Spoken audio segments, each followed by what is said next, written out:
Preface. I wrote this book in 1946. Many people bought it and said kind things about it. I was surprised and pleased, but I was also unhappy that they liked it. I will explain. It is very nice when a lot of people buy a book by a new writer. I'm sorry, very nice is not an English thing to say. It is not unpleasant when a lot of readers like a new book. Why was I unhappy? I wrote this book to tell the English what I thought about them, or where to get off, as they say. I thought I was brave. I thought, this book is going to make the English angry. But no storm came. The English only said that my book was quite amusing. I was very unhappy. Then, a few weeks later, I heard about a woman who gave this book to her husband because she thought it was quite amusing. The man sat down, put his feet up, and read the book. His face became darker and darker. When he finished the book, he stood up and said, "Rude. Very, very rude." He threw the book into the fire. What a good Englishman. He said just the right thing, and I felt much better. I hoped to meet more men like him, but I never found another Englishman who did not like the book. I have written many more books since then, but nobody remembers them. Everybody thinks How to Be an Alien is the only book that I have ever written. This is a problem. I am now in the middle of writing a very large and serious book, 750 pages long, about old Sumeria. I will win the Nobel Prize for it. It will make no difference. People will still think How to Be an Alien is the only book that I have ever written. People ask me, when are you going to write another How to Be an Alien? I'm sure they mean to be kind, but they cannot quite understand my quiet reply. Never, I hope. I think I am the right person to write about How to Be an Alien. I am an alien. I have been an alien all my life. I first understood that I was an alien when I was 26 years old. In my country, Hungary, everybody was an alien, so I did not think I was very different or unusual. Then I came to England and learned that I was different. This was an unpleasant surprise. I learned immediately that I was an alien. People learn all important things in a few seconds. A long time ago, I spent a lot of time with a young woman who was very proud of being English. One day, to my great surprise, she asked me to marry her. "No," I replied. "I cannot marry you. My mother does not want me to marry a foreigner." She looked surprised and replied, "Me? A foreigner? What a funny thing to say. I'm English. You are the foreigner, and your mother is a foreigner too." I did not agree. "Am I a foreigner in Budapest too?" I asked. "Everywhere," she said. "If it's true that you're an alien in England, it's also true in Hungary and North Borneo and Venezuela and everywhere."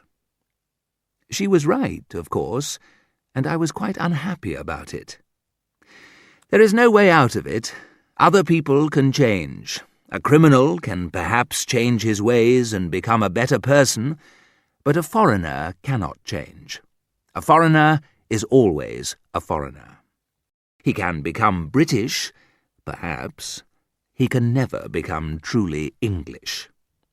So it is better to understand that you are always a foreigner.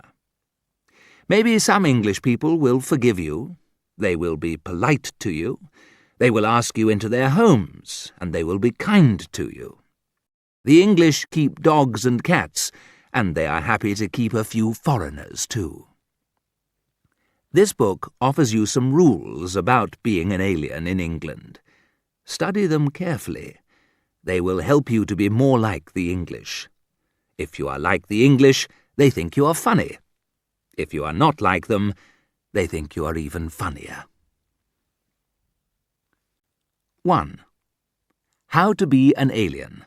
The most important rules. A warning to beginners. In England, everything is different.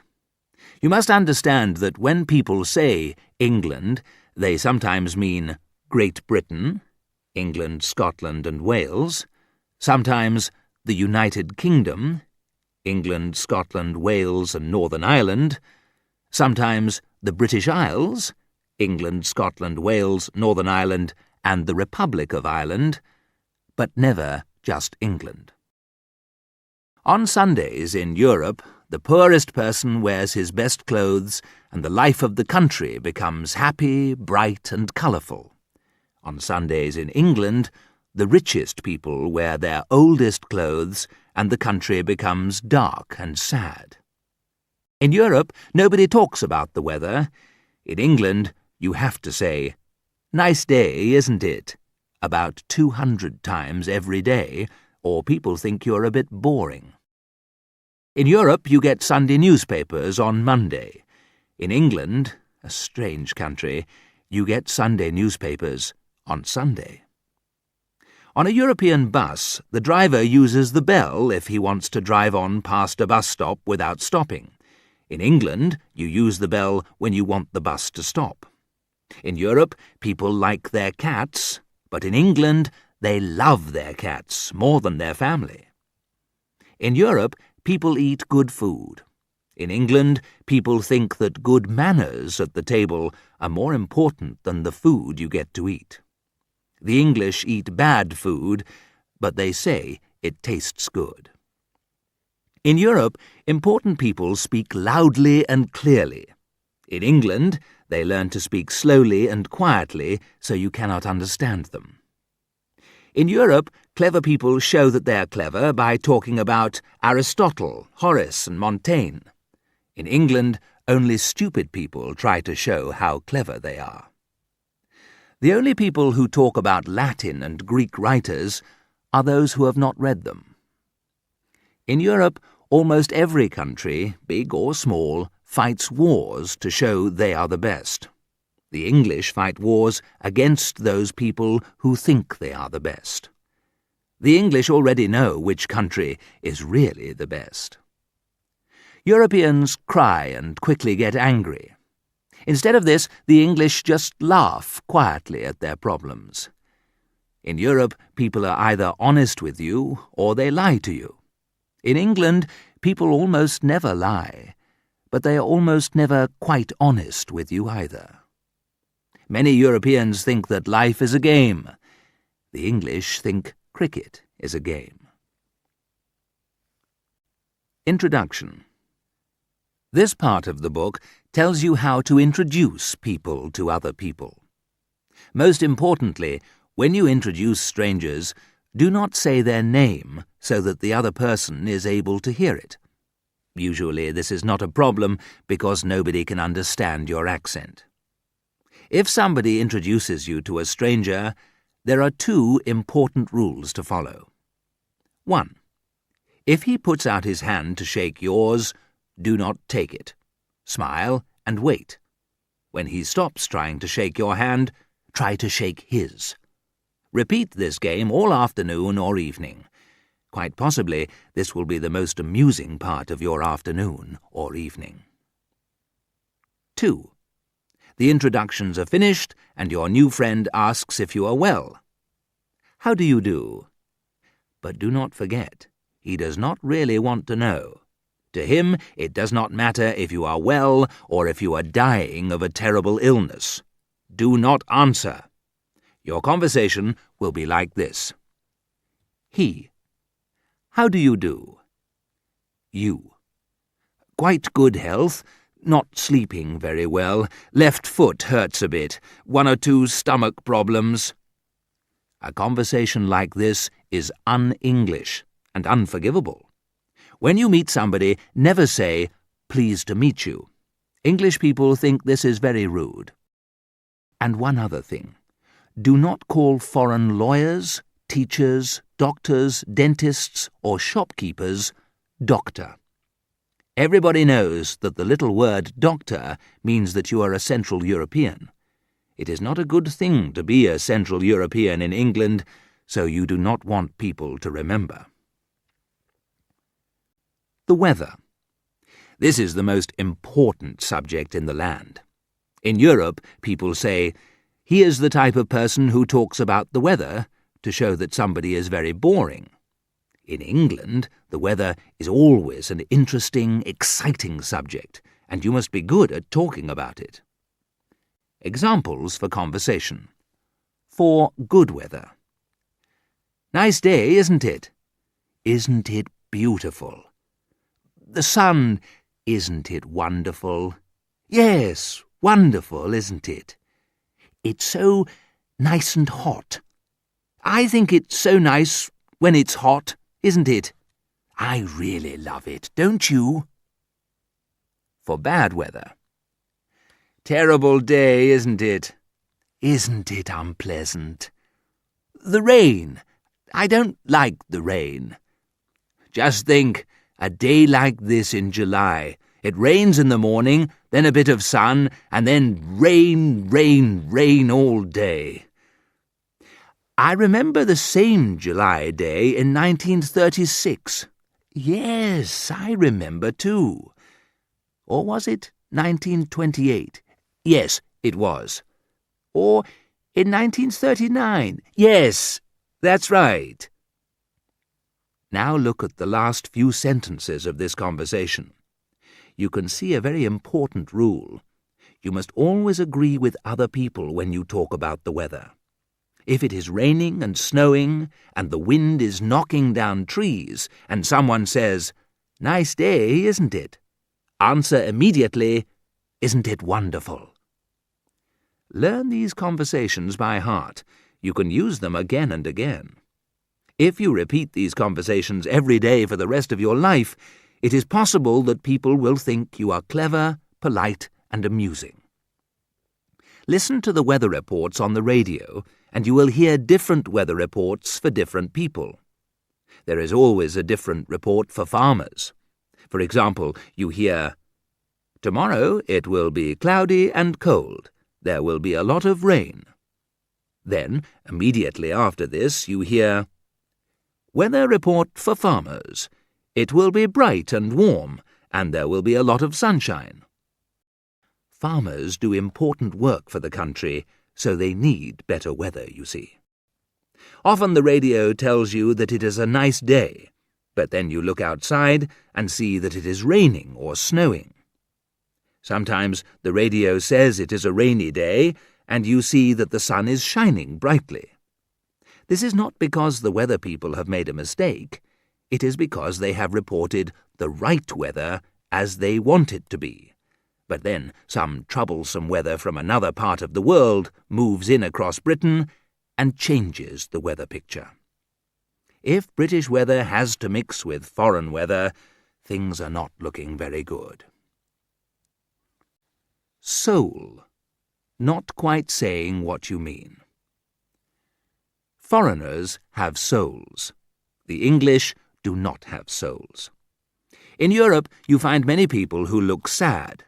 This is soul. The worst kind of soul belongs to the Slav people. Slavs are usually very deep thinkers. They say things like this: "Sometimes I am so happy, and sometimes I am so sad. Can you explain why?" You cannot explain. Do not try. Or perhaps they say, "I want to be in some other place, not here." Do not say, "I'd like you to be in some other place too." All this is very deep. It is soul, just soul. But the English have no soul. Instead, they say less than they mean. For example, if a European boy wants to tell a girl that he loves her, he goes down on his knees and tells her she is the sweetest, most beautiful and wonderful person in the world.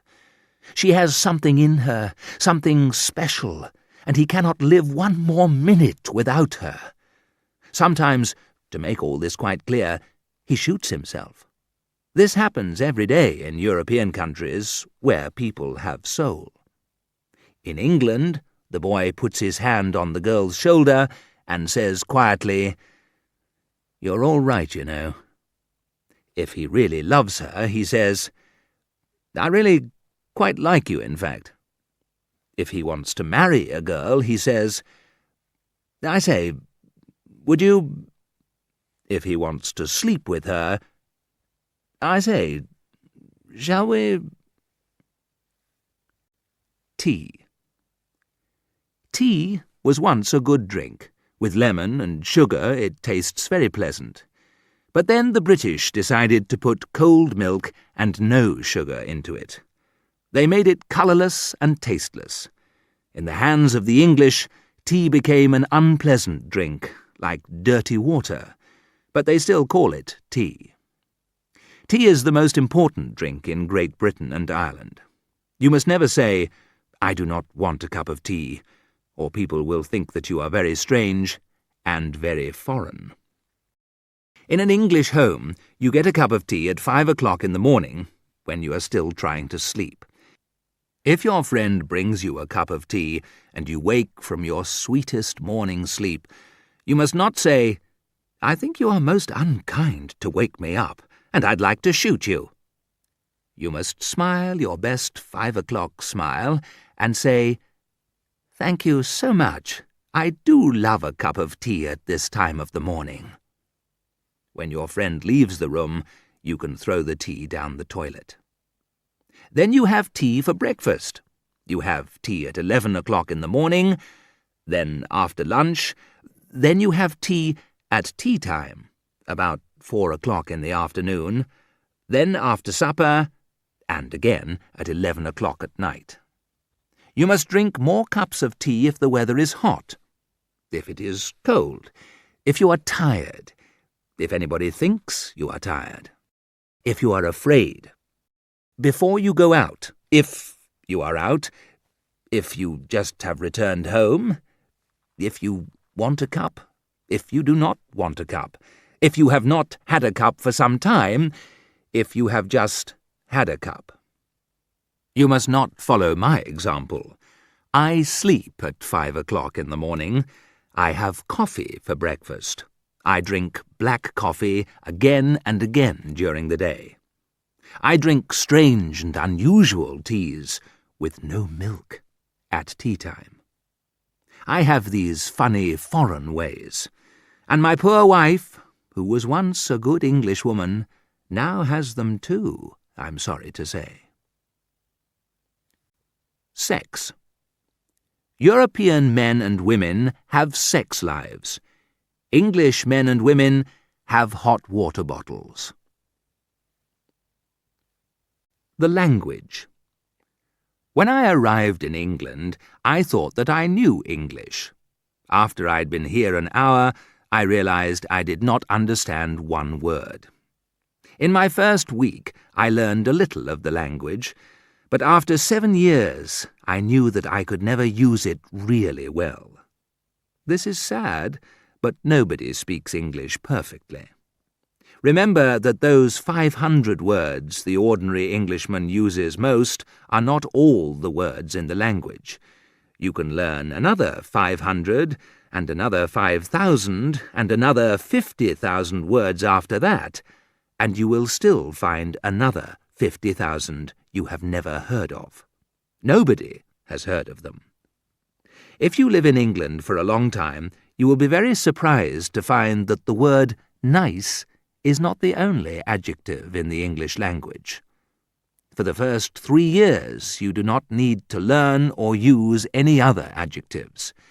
You can say that the weather is nice, a restaurant is nice, Mr. So-and-so is nice, Mrs. So-and-so's clothes are nice, you had a nice time, and all this will be very nice. You must decide about your accent. You will have your foreign accent, all right, but many people like to mix it with another accent. I knew a Polish Jew who had a strong Yiddish-Irish accent. People thought he was very interesting. The easiest way to show that you have a good accent, or no foreign accent, is to hold a pipe or cigar in your mouth, to speak through your teeth and finish all your sentences with the question, "Isn't it?" People will not understand you, but they will think that you probably speak very good English. Many foreigners try hard to speak with an Oxford accent. The city of Oxford has a famous university. If you have an Oxford accent, people think that you mix with clever people and that you are very intelligent. But the Oxford accent hurts your throat and is hard to use all the time. Sometimes you can forget to use it, speak with your foreign accent, and then where are you? People will laugh at you. The best way to look clever is to use long words, of course. These words are often Old Latin and Greek words, which the English language has taken in. Many foreigners have learned Latin and Greek in school, and they find that A. It is much easier to learn these words than the much shorter English words. B. These words are usually very long and make you seem very intelligent when you talk to shopkeepers and postmen. But be careful with all these long words. They do not always have the same meaning as they once had in Latin or Greek. When you know all the long words, remember to learn some short ones too. Finally, there are two important things to remember. 1. Do not forget that it is much easier to write in English than to speak English, because you can write without a foreign accent. 2. On a bus or in the street, it is better to speak quietly in good German than to shout loudly in bad English. Anyway, all this language business is not easy. After 8 years in this country, a very kind woman told me the other day, "You speak with a very good accent, but without any English." How not to be clever. "You foreigners are so clever," a woman said to me some years ago. I know many foreigners who are stupid. I thought she was being kind, but not quite honest. Now I know that she was not being kind. These words showed that she did not like foreigners. Look at the word clever in any English dictionary. These dictionaries say clever means quick, intelligent. These are nice adjectives, but the dictionaries are all a little out of date. A modern Englishman uses the word clever to mean possibly a bit dishonest, un-English, un-Scottish, un-Welsh. In England, it is bad manners to be clever or proud of your intelligence. Perhaps you know that 2 and 2 make 4, but you must never say that 2 and 2 make 4. The Englishman is shy and quiet. He does not show that he is clever. He uses few words, but he says a lot with them. A European, for example, looks at a beautiful place and says, "This place looks like Utrecht, where a war ended on the 11th of April, 1713. The river over there is like the Guadalquivir in the Sierra de Cazorla and is 650 kilometers long. It runs southwest to the Atlantic Ocean." Rivers. What does so-and-so say? Did I tell you about... You cannot speak like this in England. An Englishman looks at the same place. He is silent for 2 or 3 hours, and then he says, "It's pretty, isn't it?" An English girl, of course, understands it is not clever to know if Budapest is the capital city of Romania, Hungary, or Bulgaria. It is so much nicer to ask, when someone speaks of Barbados, Banska Bystrica, or Fiji, "Oh, those little islands, are they British?" Once they usually were. How to be rude. It is easy to be rude in Europe. You just shout and call people animal names. To be very rude, you can make up terrible stories about them. In England, people are rude in a very different way. If somebody tells you an untrue story, in Europe you say, "You are a liar, sir." In England, you just say, "Oh, is that so?" Or, "That's quite an unusual story, isn't it?" A few years ago, when I knew only about 10 words of English and used them all wrong, I went for a job. The man who saw me said quietly, "I'm afraid your English is a bit unusual." In any European language, this means, "Kick this man out of the office." 100 years ago, if somebody made the Sultan of Turkey or the Tsar of Russia angry, they cut off the person's head immediately. But when somebody made the English Queen angry, she said, "We are not amused." And the English are still, to this day, very proud of their Queen for being so rude.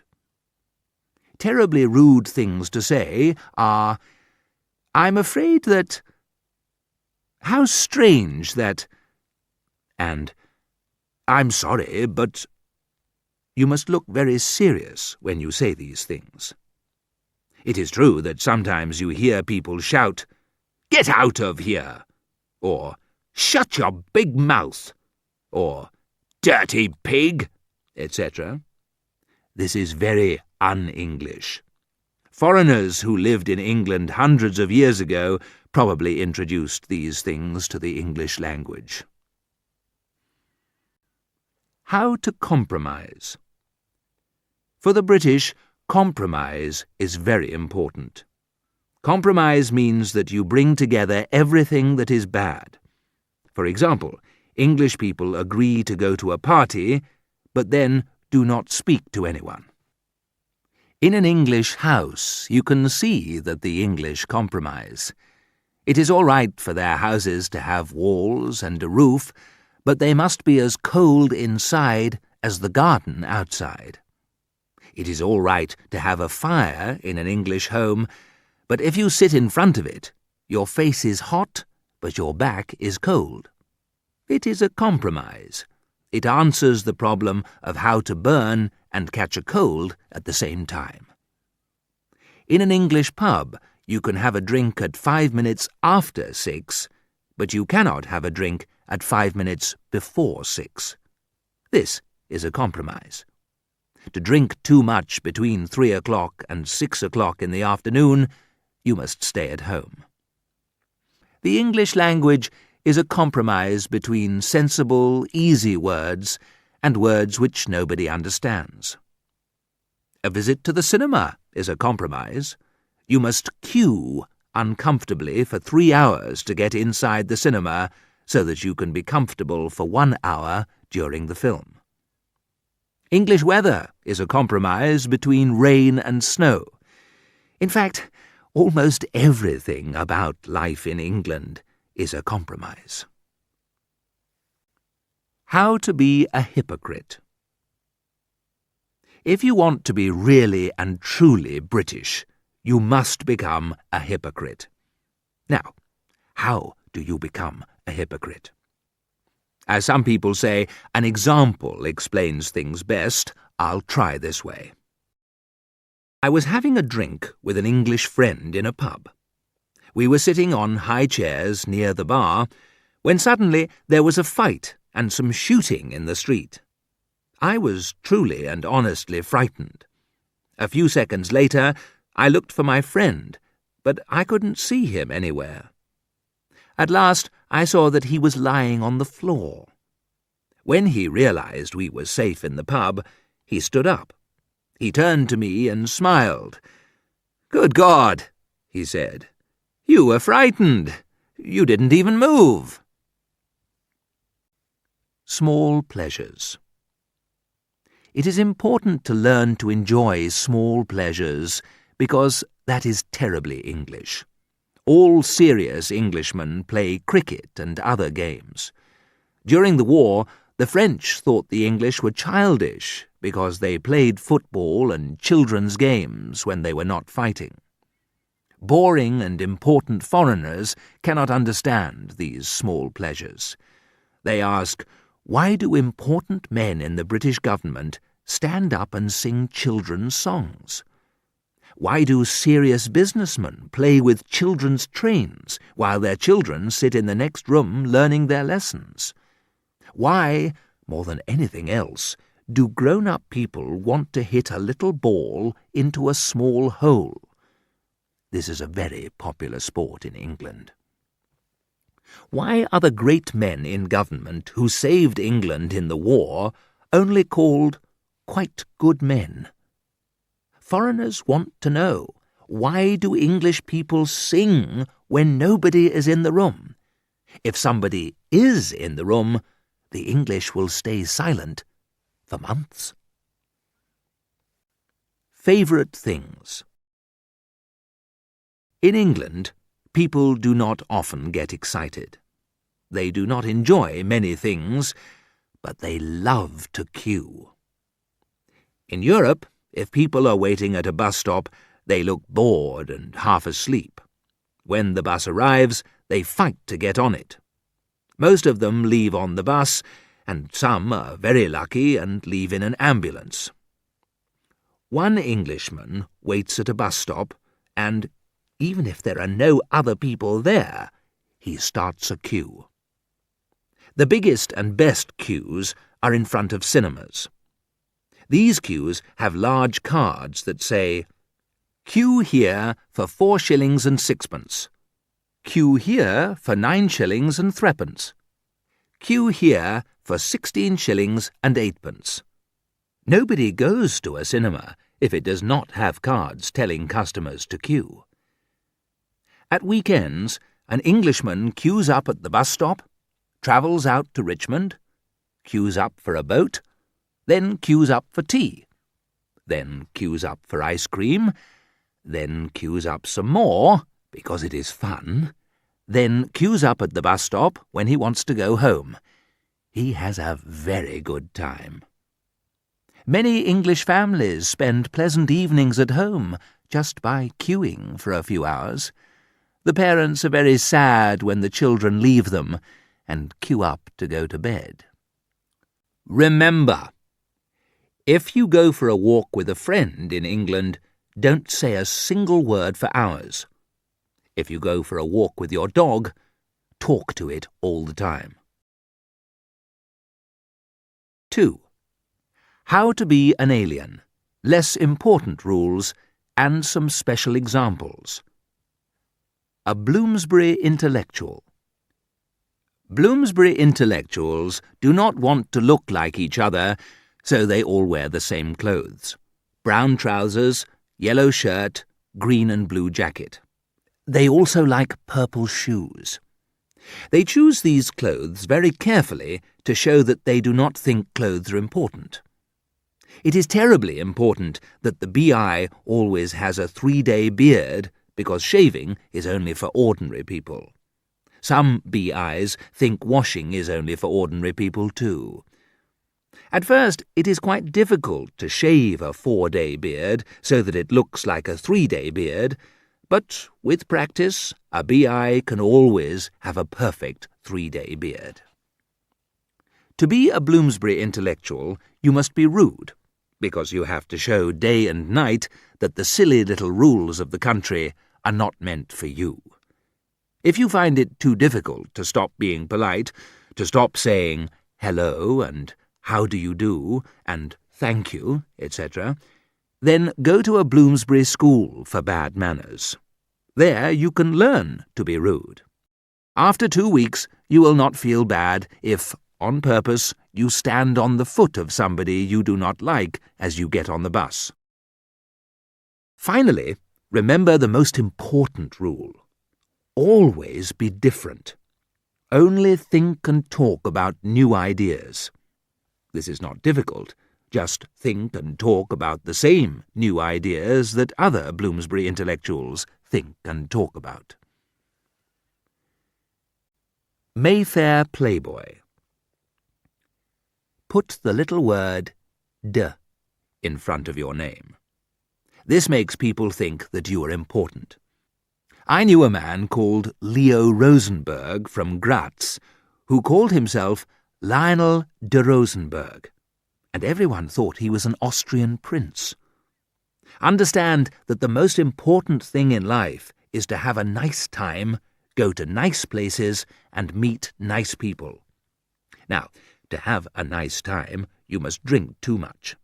Nice places are great hotels and large houses with a lot of music and no books. Nice people say stupid things in good English. Unpleasant people say clever things with a bad accent. In the old days, the man who had no money was not a gentleman. Today, in Mayfair, things are different. A gentleman can have money or borrow money from his friends. The important thing is that even if he is very poor, he must not do useful work. Always laugh if someone says something amusing. Be polite, but do not be serious. Laugh at everything that you are not intelligent enough to understand. Don't forget that your clothes, your trousers, ties, and shirts are the most important things in your life. Always be drunk after 6:30 p.m. How to be a filmmaker. To become a really great British filmmaker, you need to have a little foreign blood in you. The first thing a British filmmaker wants to do is to teach Hollywood how to make good films. To do this, you must not try to make films about American subjects. Here is the subject for an American film. Do not use it. A young man from Carthage, Kentucky, who can sing beautifully, goes to town. After many difficulties, he becomes New York's most famous singer. At the same time, he falls in love with a poor girl who works in a local shop. She is very beautiful, but nobody knows that she also has the best voice in the city. She helps her lover when she sings a song in his theatre in front of 6 million people. The young and very famous singer marries the girl. Here is an example of a serious and deep American film. A happy but very poor young man in New Golders Green, Alabama, becomes very rich selling thousands of machines to other poor people.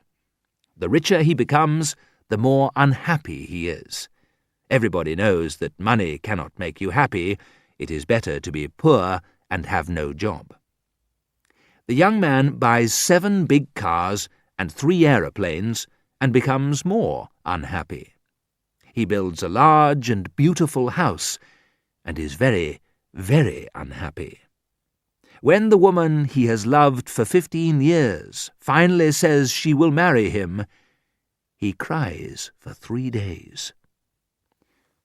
This story is very deep. It has soul. To show the film has soul, the cameraman takes interesting and surprising pictures of the film stars. He takes photographs of the bottom of their feet and the tops of their heads. Everybody is happy with this new way of making films and thinks that the filmmaker is very clever. English filmmakers are different. They know that not all the people who watch films are stupid, and some of them can enjoy intelligent films. Here are some important rules you must remember if you want to make a really and truly British film. 1.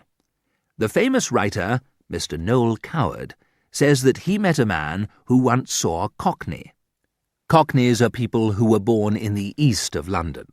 They cannot speak good English, and they cannot say the letter H, but they are kind and have big hearts. Now all good people in films are Cockneys, and every British film must have a Cockney. 2. Nothing is too good for a British filmmaker. He must have the best. I have heard of a man, I do not know if this story is true, but it shows how British filmmakers work, who made a film about Egypt. He built a sphinx in England. He sailed to Egypt, where there is a real sphinx, and he took his own sphinx. He was quite right to do this, because the Egyptian sphinx is very old, and great filmmakers do not use anything old. Secondly, the old Sphinx is good enough for the Egyptians, but the Egyptians are foreigners. British filmmakers need something better. 3. To make a good film, change the story and the people a little. Make Peter Pan, a famous children's story, into a murder story. Make The Concise Oxford Dictionary into a funny film and sing all the words. Driving cars. It is the same to drive a car in England as any other country. To change a car wheel in the wind and rain is as pleasant outside London as outside Rio de Janeiro. It is no more funny to try to start your car in Moscow than in Manchester. If your car stops moving anywhere, in Sydney or in Edinburgh, you will still have to push it. But the English car driver is different from the European car driver, so there are some things you must remember when you drive in England. 1. In English towns you must drive at 30 miles an hour. The police watch carefully for drivers who go too fast. The fight against bad drivers is very clever and very English. It is difficult to know if a police car is following you, but if you are very intelligent and have very good eyes, you will see these cars. Remember, A. The police always drive blue cars. B. 3 policemen sit in each car. C. You can read the word police in large letters on the front and back of these cars. 2. I think England is the only country in the world where you must leave your car lights on when you park your car at night in a busy street with lots of street lights. Then, when you come back to the car, you cannot start it again. The car will not work. It is dead. But this is wonderful. There are fewer cars on the road, and the number of road crashes goes down. This makes the roads safe. 3. Only car drivers know the answer to this difficult question. What are taxis for? A person who is walking and looking for a taxi knows they are not there to carry passengers. Taxis are on the road to teach good manners to car drivers. They teach us never to be too brave. They make us remember that we do not know what the next minute will bring for us, if we can drive down the road, or if a taxi will hit us from the back or the side. 4. Car drivers are at war with other people.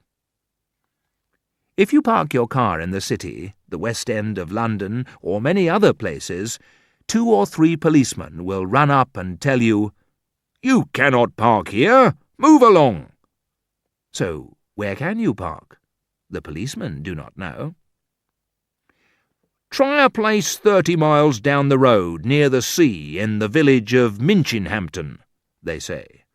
3 cars can park there for half an hour on Sunday morning between 7 and 8 a.m. The police are right. Cars need to move, and move fast, not stop. Some people think that the police are wrong. They do not want to drive their cars. They think cars are built to park and not to move. These people drive out of central London to the great park Hampstead Heath, or to the river at Richmond on a beautiful sunny day. They park their cars, close the windows, and go to sleep.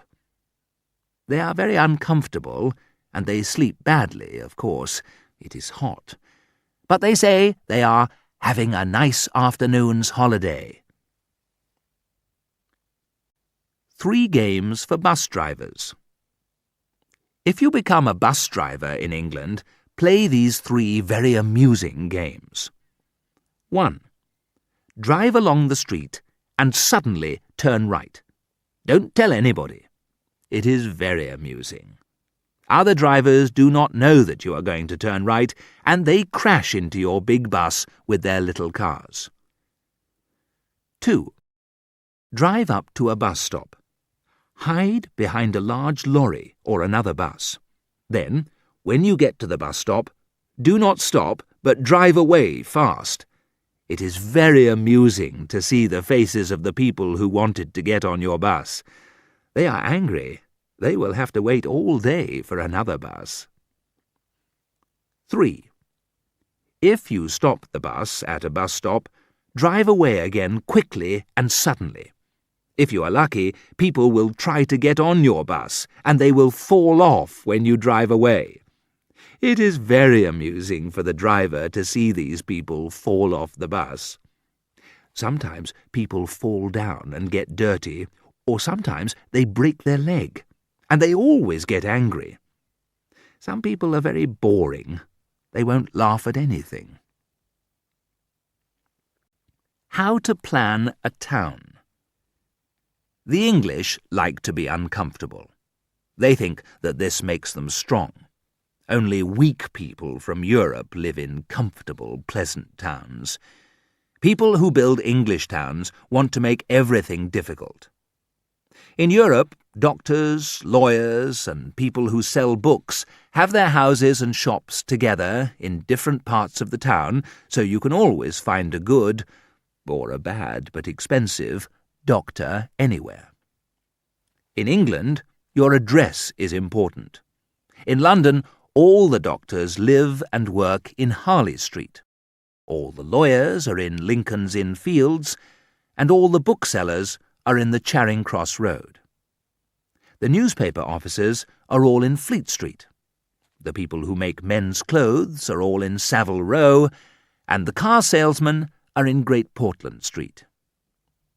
Theatres are near Piccadilly Circus, and cinemas are in Leicester Square. Soon all the fruit and vegetable shops will move to Hornsey Lane, all the butchers to the Mile End Road, and all the men's toilets to Bloomsbury. Now, I want to tell you about how to build an English town. You must understand that an English town is built to make life as difficult as possible for foreigners. 1. First of all, never build a straight street. The English do not like to be able to see two ends of a street. Make bends in the streets or make them S-shaped. The letters L, T, V, Y, W, and O also make good shapes for streets. It would please the Greeks if you built a few phi or beta-shaped streets. Maybe you could build streets like Russian or Chinese letters too. 2. Never build all the houses in a street in a straight line. The British are free people, so they are free to build their houses in circles. 3. Make sure that nobody can find the houses. European people put the numbers 1, 3, 5, 7 on one side of the street and 2, 4, 6, 8 on the other side of the street. The small numbers always start from the north or west.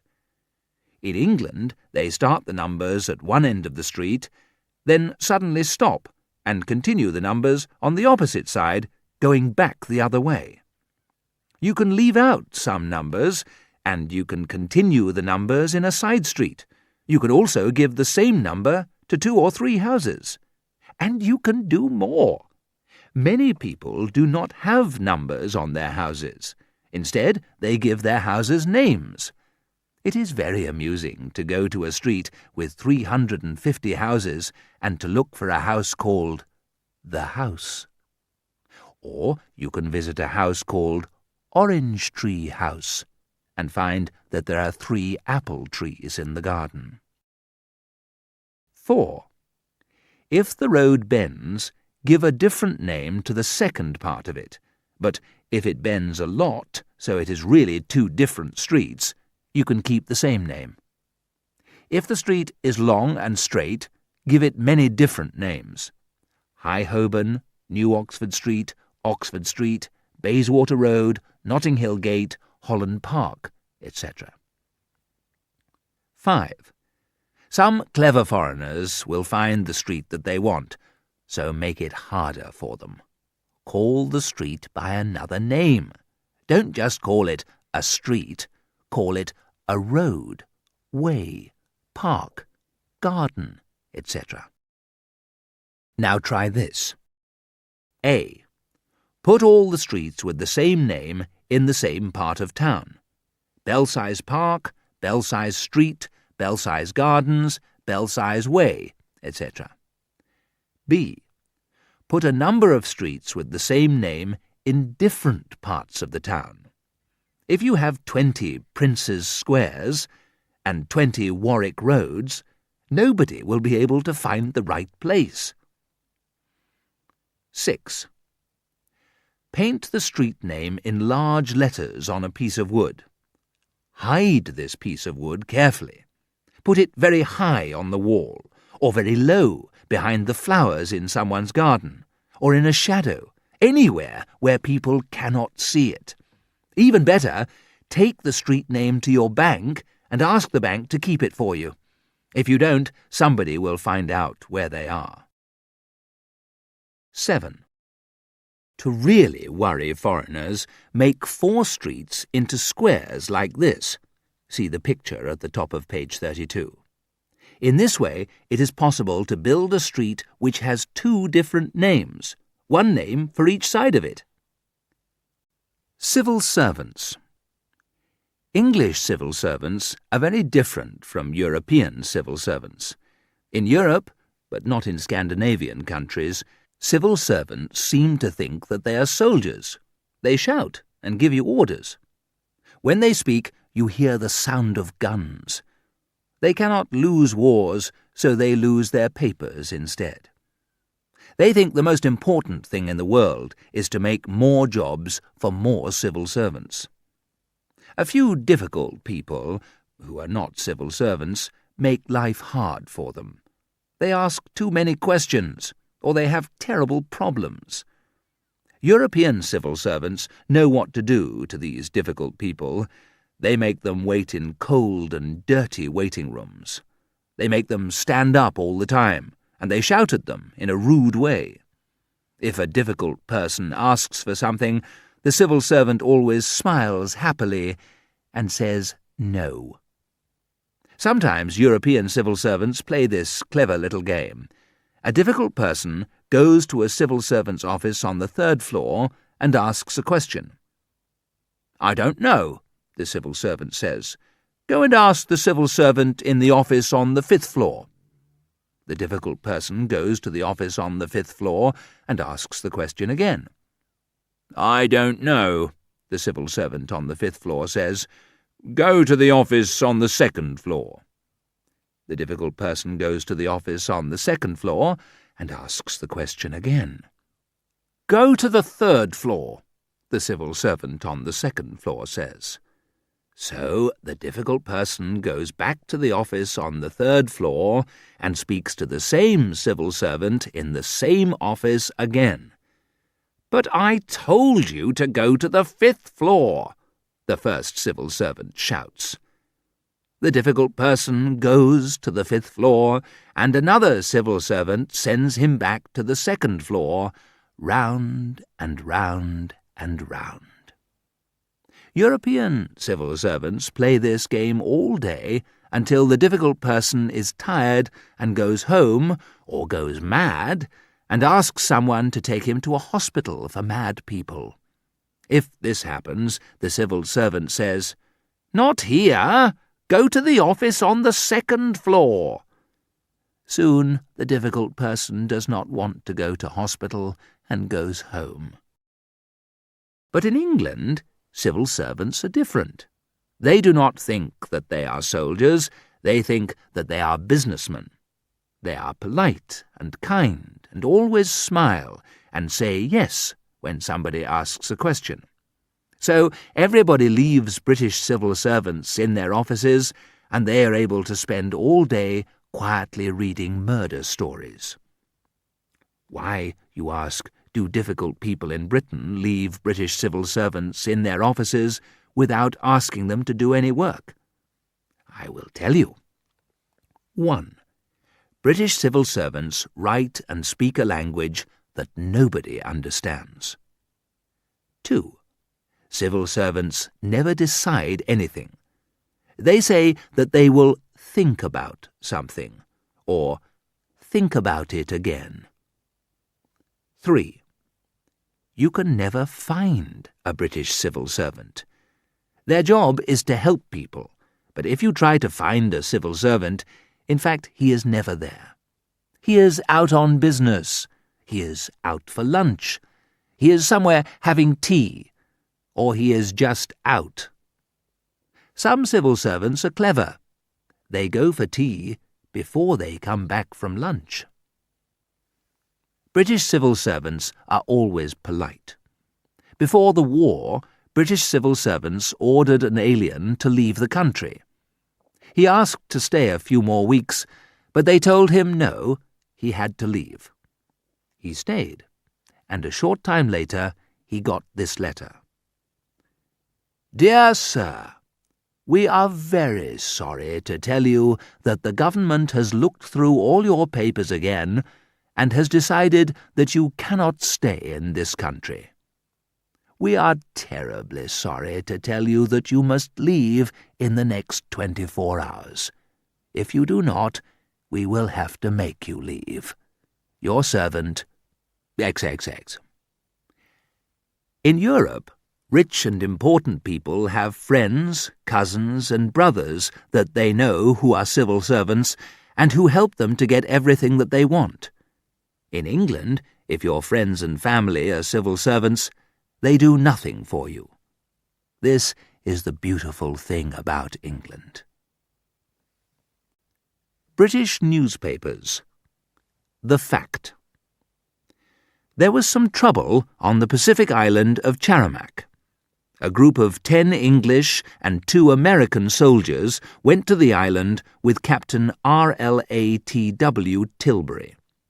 After a short fight against the Buburuk people, they took 217 Buburuk prisoners, burned 2 large oil refineries, and put an end to the trouble. They then returned to their ship. How do the British newspapers tell this story? Every newspaper tells it differently. The Times, one of Britain's greatest, most famous newspapers. It is important to understand that this fight was important, but it was not very important. The Buburuk people were not easy to fight, but at the same time they were not difficult to fight. We are not sure of the number of Buburuk prisoners, but we think it is more than 216, but not more than 218. In Parliament, a man from the government said, I can give this information about the Charamac oil refineries. In the first half of the year, the Army, and most of, but not all, the Royal Air Force, burned 1/2 more than 3 times the oil that the Army burned in the same months of last year. This is 7.5 times more than the 2/5 that they burned 2 years ago, and 3/4 more than 12 times 1/6 that they burned 3 years ago. Someone jumped to his feet and asked if the government knew that the British people were worried and angry because the army went into Charamac but not into Ragamuck. The government speaker said, I have nothing to say about that, sir. I said everything when I spoke on the 2nd of August, 1892. Evening Standard, a London evening newspaper. The most interesting thing about the fight on Charamac is Reggie Tilbury. He is the 5th son of the Earl of Bayswater. He went to Oxford University and is good at several sports. When I talked to his wife, Lady Clarice, the daughter of Lord Ellison, today, she wore a black suit and a small black and yellow hat. She said Reggie was always very interested in war. Later she said, it was very clever of him, wasn't it? Perhaps you decide to write a letter to the Times about all this. Sir, about the fight on Charamac. The great English writer John Flatt lived on Charamac in 1693. When he was there, he wrote his famous book, The Fish, yours, etc. The next day you will see this answer. Sir, I am very pleased Mr. wrote about John Flatt's book, The Fish. I write to tell you that many people, like Mr. think John Flatt wrote The Fish in 1693. He started the book in 1693, but he only finished it in 1694. If you write for an American newspaper, you just say this. The Oklahoma Sun. Americans win the war in the Pacific Ocean. If naturalized. The verb to naturalize shows that you must become British to be a natural person. Look at the word natural in a dictionary. It means real. So, if you are not naturalized, you are not a real person. To become a real person, you must become British. You must ask the British government to make you British. The government can say yes, or it can say no. If the government says yes and you become British, you must change the way that you think and live. You must not say the things that you think, and you must look down on everything that you really are, an alien. You must be like my English friend, Gregory Baker. He is an English lawyer. He looks down on these people: foreigners, Americans, Frenchmen, Irishmen, Scotsmen, Welshmen, Jews, workers, poor people, businessmen, writers, women, lawyers who are too rich, lawyers who are too poor. He does not like his mother, because she is a good businesswoman. He does not like his wife, because he does not like her family, and he does not like his brother, because he is a soldier. Gregory does like his 7-year-old son, because their noses are the same shape. If you are naturalized, remember, 1. You must eat porridge for breakfast and say that you like it. 2. Speak English all the time, even with other aliens. Do not speak the language of the country you came from. It is very un-English to understand or speak another language. If you must speak French, which is not too bad, then only speak it with a very bad accent. 3. Change your library at home. Only read books by English writers. Throw out famous Russian writers and buy books about English birds. Throw out famous French writers and read The Life of a Scottish Fish instead. 4. When you talk about the English, always say we. But be careful. I know a naturalized British man who repeated we Englishmen when he was talking to another young man. The young man looked at him, took his pipe out of his mouth, and said quietly, Sorry, sir, but I'm a Welshman. Then he turned his back and walked away. The same naturalized British man was listening to a conversation between 2 English women. The Japanese have shot down 22 aeroplanes in the last few days, one of them said. What, ours? The man asked the 2 women. The Englishwoman looked at him coldly. No, ours, she said.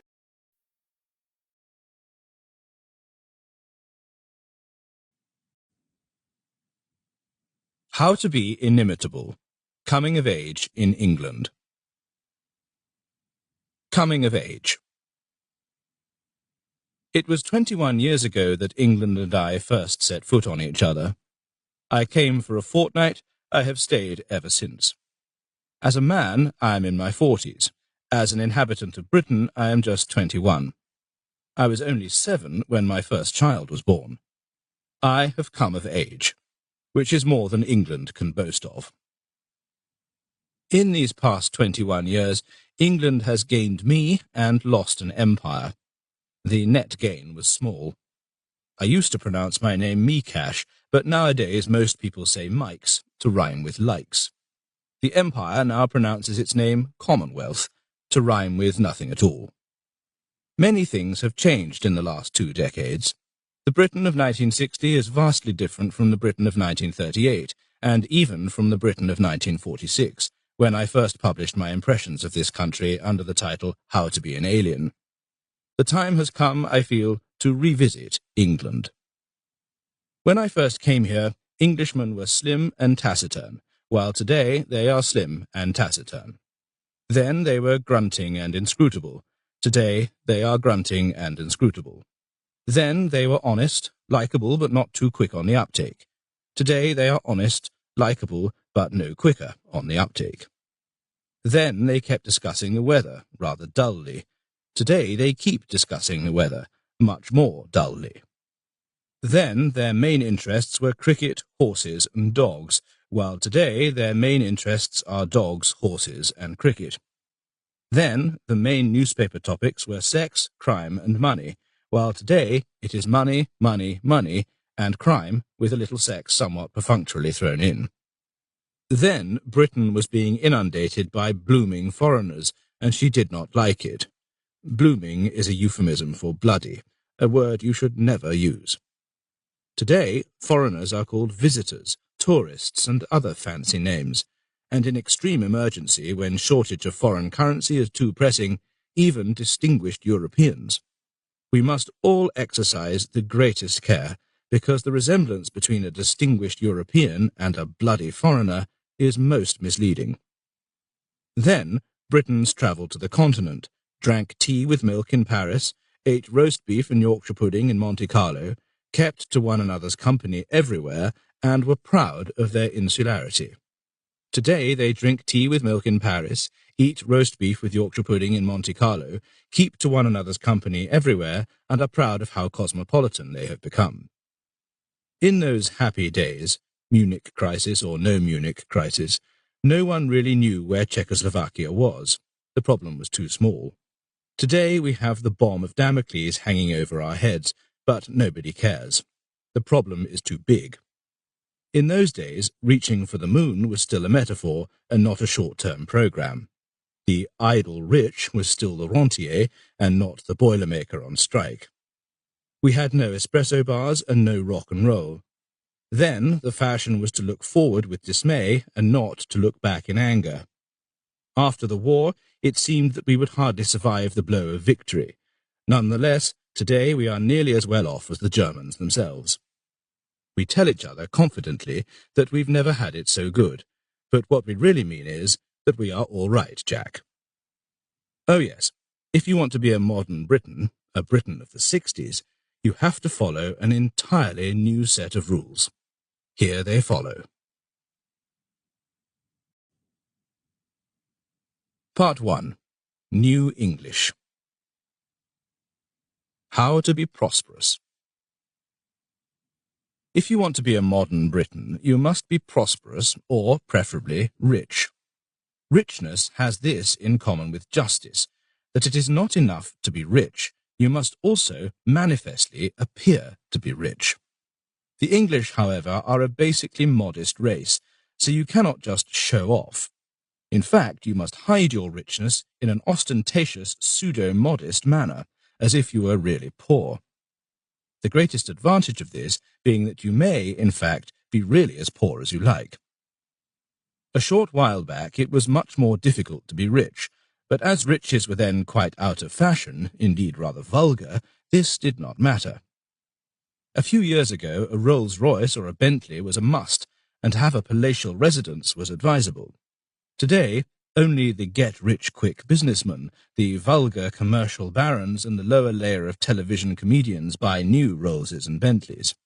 The patricians use Austin 7s, Mini Minors, scooters and bicycles, perhaps very ancient Rollses, or else Jensens and Bristols, the last two costing about £4,000 each, but unrecognised by the masses. It would take too long to codify the entire art of how to look prosperous and how to behave in this age of prosperity, but the main elementary rules are these. 1. You must get a place in the country. You remark casually, "Oh, we have a tumble-down old barn in Suffolk." If you can throw such a sentence away nonchalantly, and especially if you learn to blush modestly while uttering it, you will unfailingly give the impression of possessing a ducal mansion on 227 acres, with 34 tithe cottages, 18 liveried servants, and 5 racing stables. Whenever I have visited the ducal mansions owned by my friends, I have invariably found dilapidated little huts where you cooked on Primus stoves, and where, if you needed water, you were at liberty to walk half a mile for it.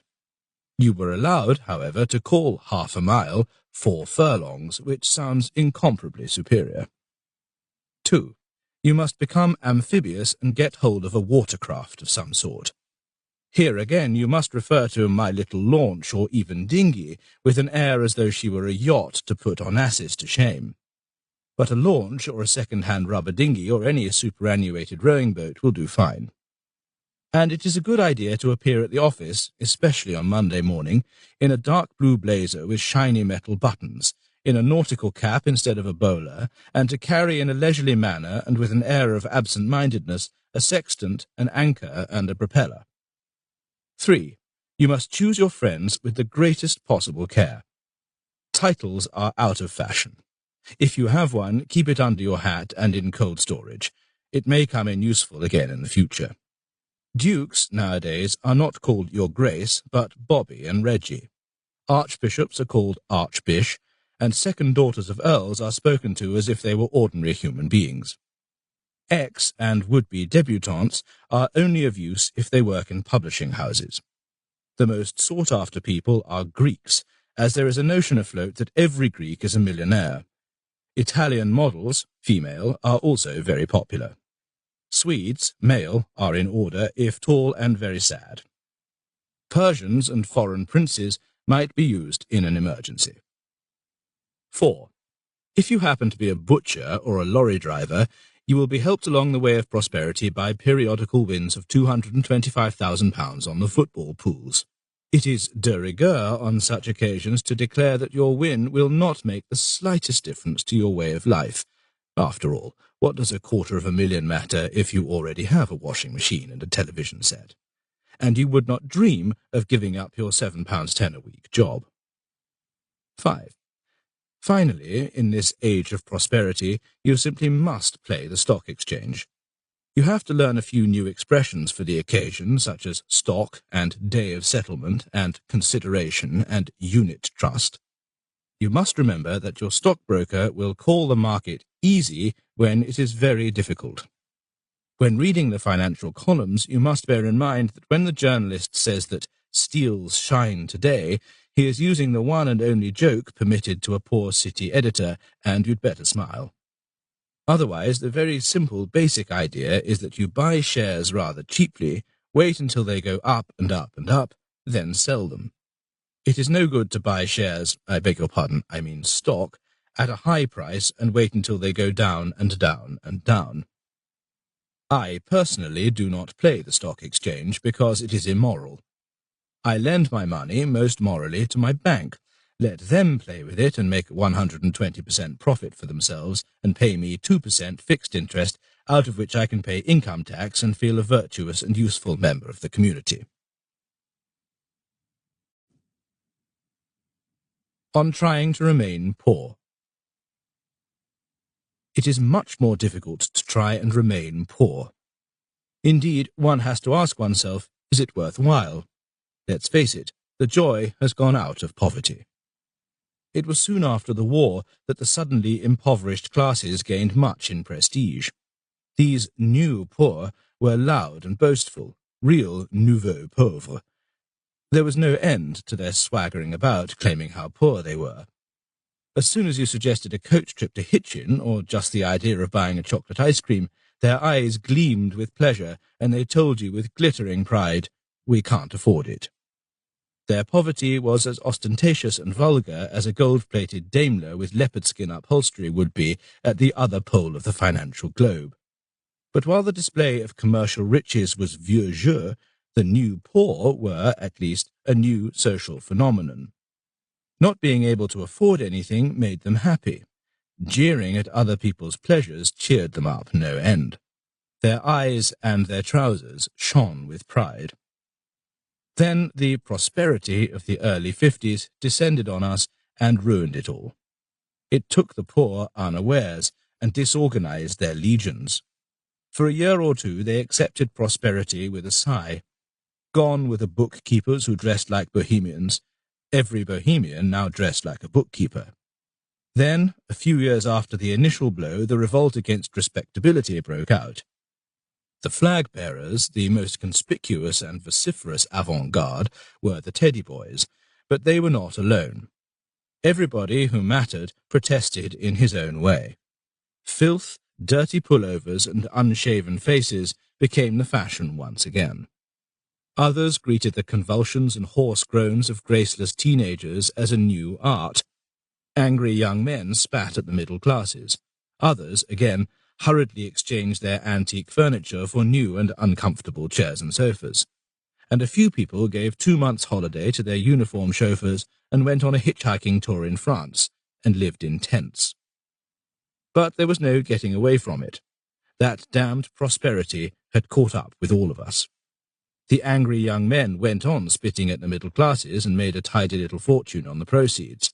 The convulsive young singers began to shake their manes while they groaned, and that made them even richer than the angry young men. The hitchhikers and tent-dwellers returned, and money kept pouring in to all and sundry. How to remain poor, the worried practitioner asks himself. It is not easy. The new poor of yesteryear are fighting a losing battle. To remain poor needs the utmost skill and ingenuity, and only old-age pensioners and a few other unwilling people manage to achieve it, to our shame. Everything, really, is conspiring against the poor and trying to deprive them of their poverty. They had bad luck, too. They moved, for example, to such districts as Islington to show how needy and destitute they were. Instead of establishing their misery, however, they managed to turn Islington into a fashionable district. What else is left? It is no use saying that you cannot afford a car, because everybody can afford a car. It is pointless to allege that you have no money, because all you have to do is put your head into your bank manager's office, and before you have time to say, "Sorry, wrong room," he will throw a couple of £100 at you. I'm always puzzled why people bother to rob banks. Can't they ask for the money? How to remain poor, then? I can give no foolproof recipe, only a few pointers. 1. Gambling, I believe, is almost always safe. There is no amount the horses and the dogs cannot take care of. The safest way of losing money is chasing it. 2. Try farming. It lends weary clothes manufacturers and harassed directors of chain stores a fresh country air, and besides, it helps to get rid of any amount of money. After the war, I saw a letter written by Marcel Pagnol to Sir Alexander Corder. It ran something like this, I quote from memory. I have discovered a truly magnificent way of losing money. It's called farming. Filmmaking is nothing compared with it. A film may be successful after all, and you may make money on it. Never on farming. Farming is safe. You needn't worry. It will ruin you in no time. 3.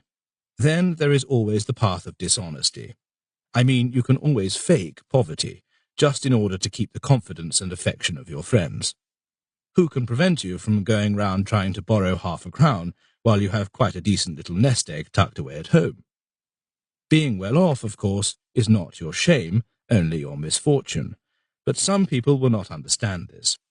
Alas, having money causes a great deal of discord, faction, and superfluous unhappiness. In a Soho espresso, I once saw an unfortunate young man in deep despair, ostracized by his fellows because he had bought a record player and they had found out that the cheque he had given for it had not bounced. How to be class-conscious. If you want to be a modern Englishman, you must become class-conscious. 1. If you belong to the so-called higher spheres of society, you will, of course, never be flagrant about this.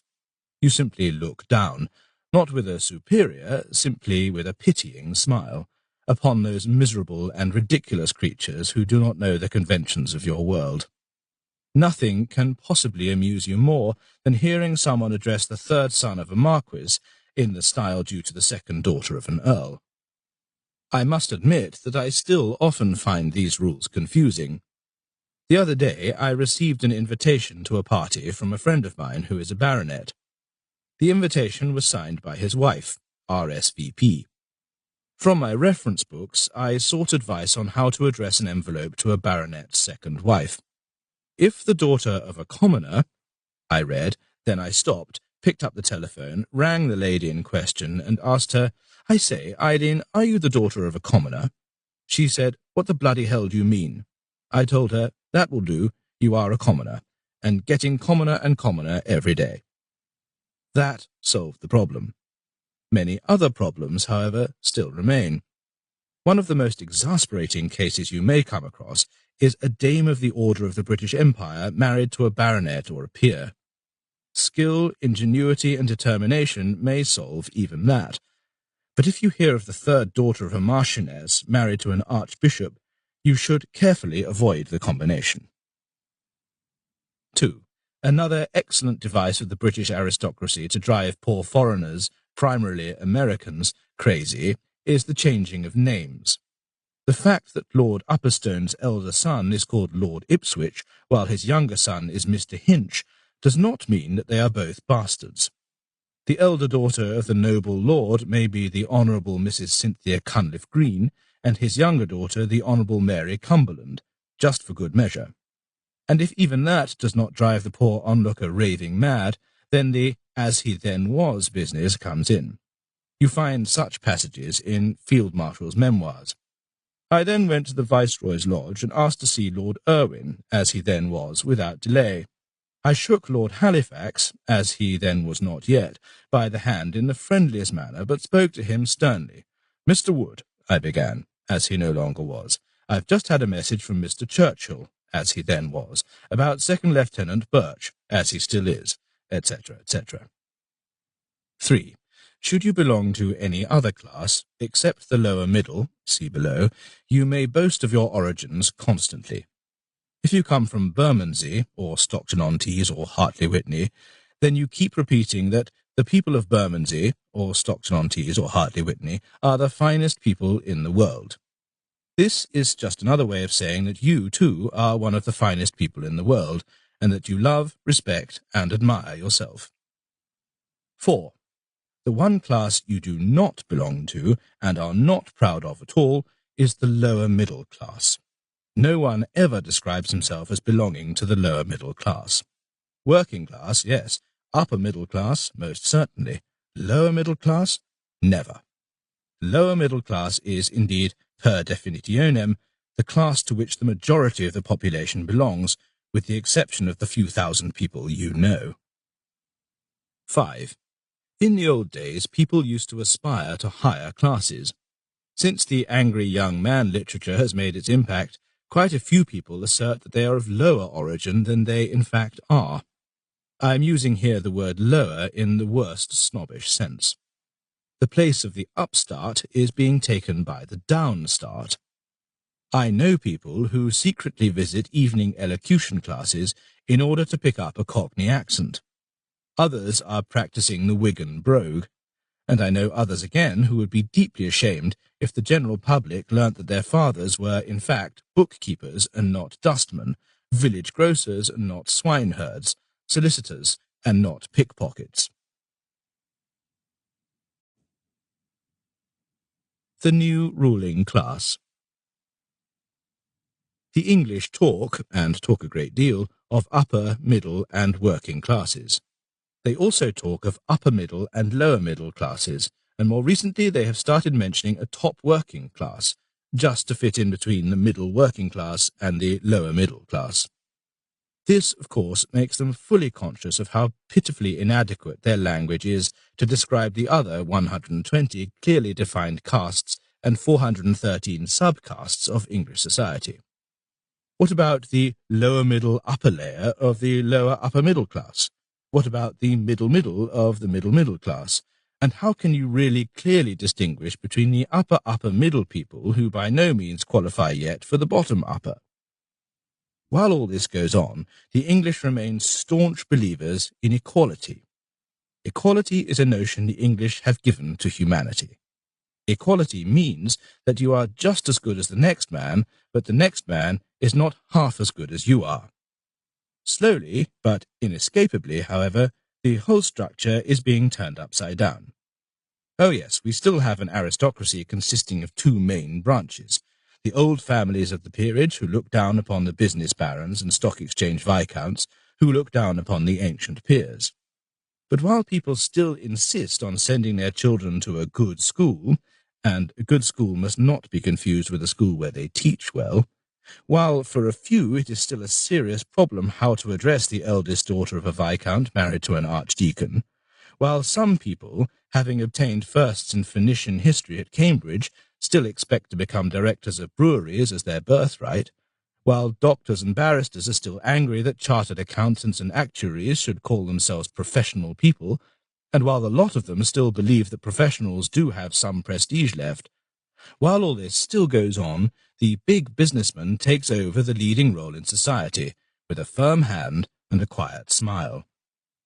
The great conquest by money is on. A title will not bring in money. Money will bring in the title. The great fight is warming up every day. Battalions of company directors riding on the white chargers of prosperity, waving their expense accounts, their faces painted red with burgundy, and howling their famous battle cry, "Long live capital gains," are battering at the ancient walls of privilege. The pillars of the established order, never even cracked by the socialists, are crumbling under their assault. Brilliant sons no longer aspire to become Lord Chancellors, they dream of controlling large advertising agencies. Soon people do not boast of being descended from a long line of generals or judges, but from a long line of stockbrokers. Talent will soon mean talent to make money. A genius is one who makes a lot of money. Soon it will come, that final takeover bid, in which big business will make its deadly offer to the establishment. And if the deal goes through, as go through it will, the former people in charge will not be asked to remain at their posts. How to avoid travelling. Travel is the name of a modern disease which became rampant in the mid-50s and is still spreading. The disease, its scientific name is Travellitis furiosus, is carried by a germ called prosperity. Its symptoms are easily recognizable. The patient grows restless in the early spring and starts rushing about from one travel agent to another, collecting useless information about places he does not intend to visit, studying handouts, etc. Then he, or usually she, will do a round of tailors, milliners, summer sales, sports shops, and spend 3.5 times as much as he or she can afford. Finally, in August, the patient will board a plane, train, coach, or car, and proceed to foreign parts along with thousands of fellow sufferers, not because he is interested in or attracted by the place he is bound for, nor because he can afford to go, but simply because he cannot afford not to. The disease is highly infectious. Nowadays you catch foreign travel rather as you caught influenza in the 20s, only more so. The result is that in the summer months, and in the last few years also during the winter season, everybody is on the move. In Positano you hear no Italian but only German, for England is not the only victim of the disease. In some French parts you cannot get along unless you speak American, and the official language of the Costa Brava is English. I should not be surprised to see a notice in Blanes or Tossa de Mar stating "Aquí se habla español," Spanish spoken here. What is the aim of all this travelling? Each nationality has its own different one. The Americans want to take photographs of themselves in A. Trafalgar Square with the pigeons, B. in St. Mark's Square, Venice, with the pigeons, and C. in front of the Arc de Triomphe in Paris, without pigeons. The idea is simply to collect documentary proof that they have been there. The German travels to check up on his guidebooks. When he sees that the Ponte di Rialto is really at its proper venue, that the Leaning Tower is in its appointed place in Pisa and is leaning at the promised angle, he ticks these things off in his guidebook and returns home with the gratifying feeling that he has not been swindled. But why do the English travel? First, because their neighbour does, and they have caught the bug from him. Secondly, they used to be taught that travel broadens the mind, and although they have by now discovered the sad truth that whatever travel may do to the mind, Swiss or German food certainly broadens other parts of the body, the old notion still lingers on. But lastly, and perhaps mainly, they travel to avoid foreigners. Here, in our cosmopolitan England, one is always exposed to the danger of meeting all sorts of peculiar aliens. Not so on one's journeys in Europe, if one manages things intelligently. I know many English people who travel in groups, stay in hotels where even the staff is English, eat roast beef and Yorkshire pudding on Sundays and Welsh rarebit and steak and kidney pudding on weekdays, all over Europe. The main aim of the Englishman abroad is to meet people. I mean, of course, nice English people from next door or from the next street. Normally, one avoids one's neighbour. It is best to keep yourself to yourself. We leave others alone and want to be left alone, etc., etc. If you meet your next-door neighbour in the high street or at your front door, you pretend not to see him, or at best nod coolly. But if you meet him in Capri or Granada, you embrace him fondly and stand him a drink or two. And you may even discover that he is quite a nice chap after all, and both of you might just as well have stayed at home in Chipping Norton. All this, however, refers to travelling for the general public. If you want to avoid giving the unfortunate impression that you belong to the lower middle class, you must learn the elementary snobbery of travelling. 1. Avoid any place frequented by others. Declare, all the hotels are full, one cannot get in anywhere. No one will ever remark, hotels are full of people who actually managed to get in. 2. Carry this a stage further and try to avoid all places interesting enough to attract other people, or, as others prefer to put it, you must get off the beaten track. In practice, this means that in Italy you avoid Venice and Florence, but visit a few filthy and poverty-stricken fishing villages no one has ever heard of. And if your misfortune does take you to Florence, you avoid the Uffizi Gallery and refuse to look at Michelangelo's David. You visit instead a dirty little pub on the outskirts, where Tuscan food is supposed to be divine, and where you can listen to a drunken and deaf accordion player. 3. The main problem is, of course, where to go. This is not an easy question. The hoi polloi may go to Paris or Spain or the Riviera or Interlaken, but such an obvious choice will certainly not do for anyone with a little self-respect. There is a small international set that leads the fashion, and you must watch them. Some years ago they discovered Capri, but now Capri is teeming with rich German and English businessmen, so you can't go near the place. Ischia became fashionable for a season or two, but it too was invaded by businessmen, so Ischia is out. Mallorca was next on the list, but Mallorca has become quite ridiculous in the last few years.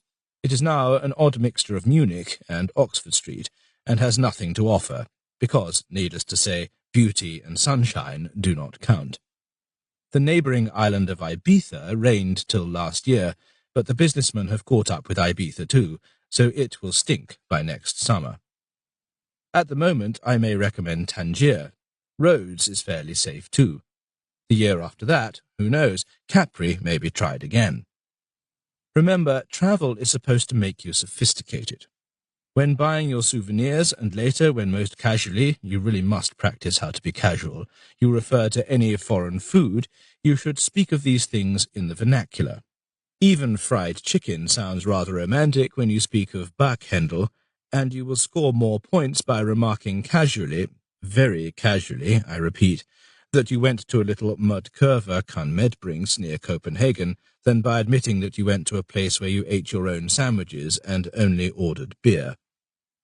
It is possible, however, that the mania for travelling is declining. I wonder if a Roman friend of mine was simply an eccentric or the forerunner of a new era in snobbery. I no longer travel at all, he told me. I stay here because I want to meet my friends from all over the world. What exactly do you mean? I asked. It is simple, he explained.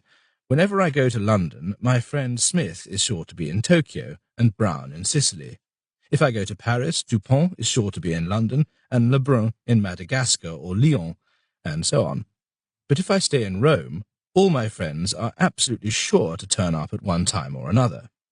The world means people for me. I stay here because I want to see the world. And he added after a short pause, besides, staying at home broadens the mind. On wine snobbery. A significant development of the last decade is that wine snobbery has definitely arrived in England. Before the war, only a few retired scientists of university level were aware of the fact that other wines existed besides sherry and port.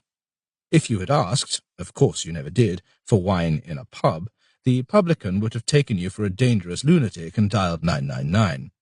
Today, most of the pubs in Great Britain, Northern Ireland, and the Channel Islands are proud to serve you wine per glass. The trouble, however, is with the wine served in restaurants. Should you, when taking a lady out to lunch, show yourself ignorant in the matter of wine, she will regard you as an unsophisticated rustic boor.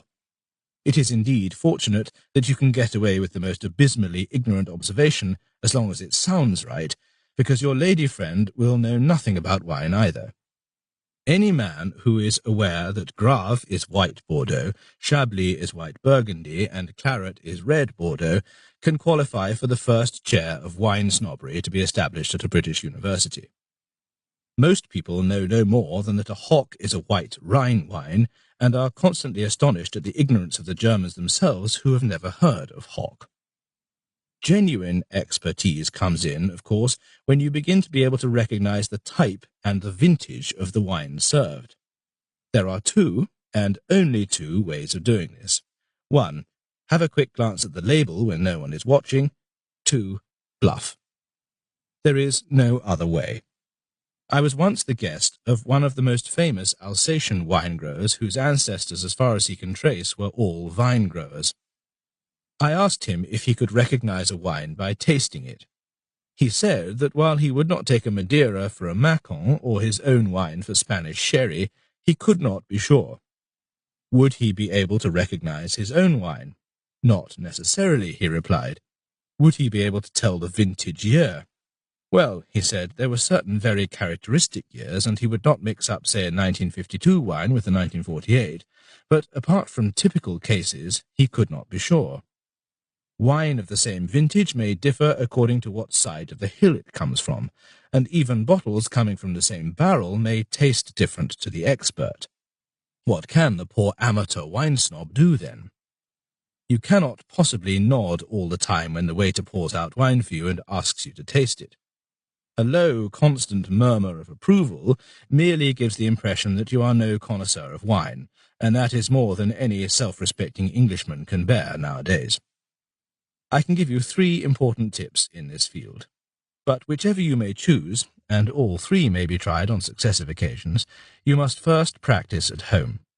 You must, first of all, learn the names of a few famous wines, Tramenay, Ribeauville, Puy-Fuissé, etc., and you must also learn what goes with what when ordering.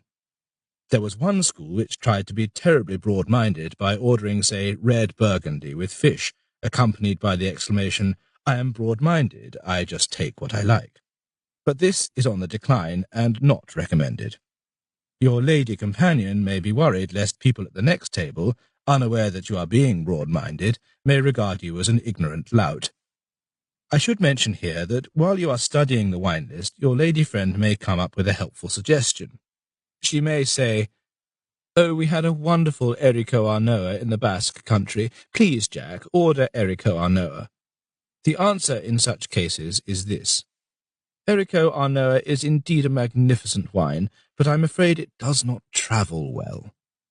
A man who knows how various wines travel is simply irresistible. But to return to your homework, you must practice at home, putting a little wine in your mouth and making it travel around inside your mouth while you adopt a meditative, pensive expression. Without this expression, the whole show is worthless. Any answer thrown out without gargling or looking thoughtful gives you away as a dilettante. And after gargling, you may say one of four things. 1. In the case of white wine, you may always say, very thoughtfully, that it is not cold enough. This is not too witty or too original, but it is better than nothing, incomparably better than nodding feebly and not criticizing at all. 2. In the case of red wine, you say, it is not chambray enough. With a little bit of luck, your lady friend will not know what chambray means, but even if she does, the phrase is still magnificent. 3. A brand new device, a variation on the theme. You click your tongue with irritation and send back a bottle of white wine because it is too cold, red because it is too chambray. It is amazing how long it took to think up that one. 4. This version is the pièce de résistance. It is to be used only on rare occasions when the impression you wish to make is of decisive importance. You gargle with the wine, go into a species of coma, and then declare, more to yourself than to the lady, "This comes from the sunny side of the hill."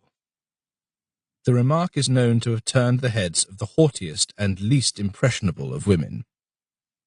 Wine snobbery, by the way, is unknown on the continent. There you find whiskey, gin, and dry martini snobberies in turn, or, this is the latest, beer snobbery in Italy. A friend of mine, a Frenchman with a considerable reputation as a lady killer, told me once that nowadays he offers a little wine and plenty of cognac to his lady friends. He sighed and remarked, "I used to say it with flowers. More gallant, no doubt, but with cognac it is so much quicker." On shopping. My greatest difficulty in turning myself into a true Britisher was the art of shopping.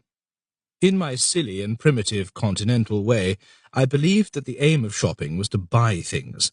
To buy things, moreover, you needed or fancied. Today, I know that A, shopping is a social, as opposed to a commercial activity, and B, its aim is to help the shopkeeper to get rid of all that junk. Shopping begins with queuing. If you want to become a true Briton, you must still be fond of queuing. An erstwhile wartime necessity has become a national entertainment. Just as the Latins need an opportunity of going berserk every now and then in order to let off steam, so the British are in need of certain excesses, certain wild bouts of self-discipline. A man in a queue is a fair man. He is minding his own business. He lives and lets live. He gives the other fellow a chance. He practices a duty while waiting to practice his own rights. He does almost everything an Englishman believes in doing. A man in a queue is as much the image of a true Briton as a man in a bull ring is the image of a Spaniard, or a man with a 2-foot cigar of an American. When your turn comes at last in the shop, disregard the queue behind you. They would feel let down if you deprived them of their right to wait and be virtuous. Do not utter a word about the goods you wish to buy. Ask the shopkeeper about his health, his wife, his children, his dogs, cats, goldfish, and budgerigars, his holiday plans, his discarded holiday plans, and about his last 2 or 3 holidays, his views on the weather, the test match, discuss the topical and more entertaining murder cases, etc., etc., and, naturally, answer all his questions. A few further rules for true Britons. 1. Never criticize anybody's wares, still less return anything to the shop if it turns out to be faulty, rotten, or falling to bits. Not only might this embarrass the shopkeeper, but it might also infringe one of the fundamental civil rights of all Englishmen, secured in Magna Carta, to sell rubbish to the public. This system has its own impenetrable logic. With tailors, dressmakers, and hairdressers you may be as unreasonable as you choose, but to give back a singularly thick piece of meat to a butcher when you have asked for a singularly thin one is fussing. To insist on records of Aida, failing to be content with Tristan and Isolde or the Mikado instead, when the dealer has made it clear that he would rather get rid of these two, is extremely un-English. Milder and truer types of Britons are known to have bought typewriters instead of tape recorders, bubble cars instead of bedroom suites, and grand pianos instead of going to the Costa Brava for their holidays. 2. Always be polite to shop assistants. Never talk back to them, never argue, never speak to them unless spoken to. If they are curt, sarcastic, or rude to you, remember that they might be in a bad mood. 3. If there happens to be no queue in a shop when you arrive, never be impatient if no one takes the slightest notice of you. Do not disturb the assistants in their tete-a-tete. Never disturb the one who stands in the corner gazing at you with bemused curiosity. There is nothing personal in the fact that they ignore you. They are simply Miltonists. All English shop assistants are Miltonists. A Miltonist firmly believes that they also serve who only stand and wait. How to save the world. Only one shortage in England survived the 7, or was it 14, lean years. The shortage of good causes. When I first came to this country, there were plenty of serious problems to get excited about. Nazism, fascism, appeasement, the Spanish Civil War, etc. What is left of all these? Nothing. Absolutely nothing. Anti-communism has been played out. Even the ex-communists have nothing left to say. Besides, Mr. Khrushchev passes nowadays as the favourite clown of the free world, such a witty, jovial old boy. Because he has a sense of humour, the English, those incomparable champions of the non sequitur, are convinced that he is a dear, old-fashioned liberal. If only he had not fired that poor little dog Laika into space, he might have successfully claimed to be elected Chancellor of Oxford University. It is true that we have some minor issues left on our hands, such as nuclear disarmament, South African apartheid, Notting Hill, Little Rock, swastika daubings, and such like. But apart from a few dotty intellectuals, no one gets really worked up about these. All this is a great pity, because ways and means of fighting for good causes, or for bad ones, have improved beyond recognition. Take, for example, nuclear disarmament. Are you for or against blowing up our planet with hydrogen bombs? According to the public opinion polls, 2.2% are for it, 1.7% are against it, and the rest, 96.1%, don't know.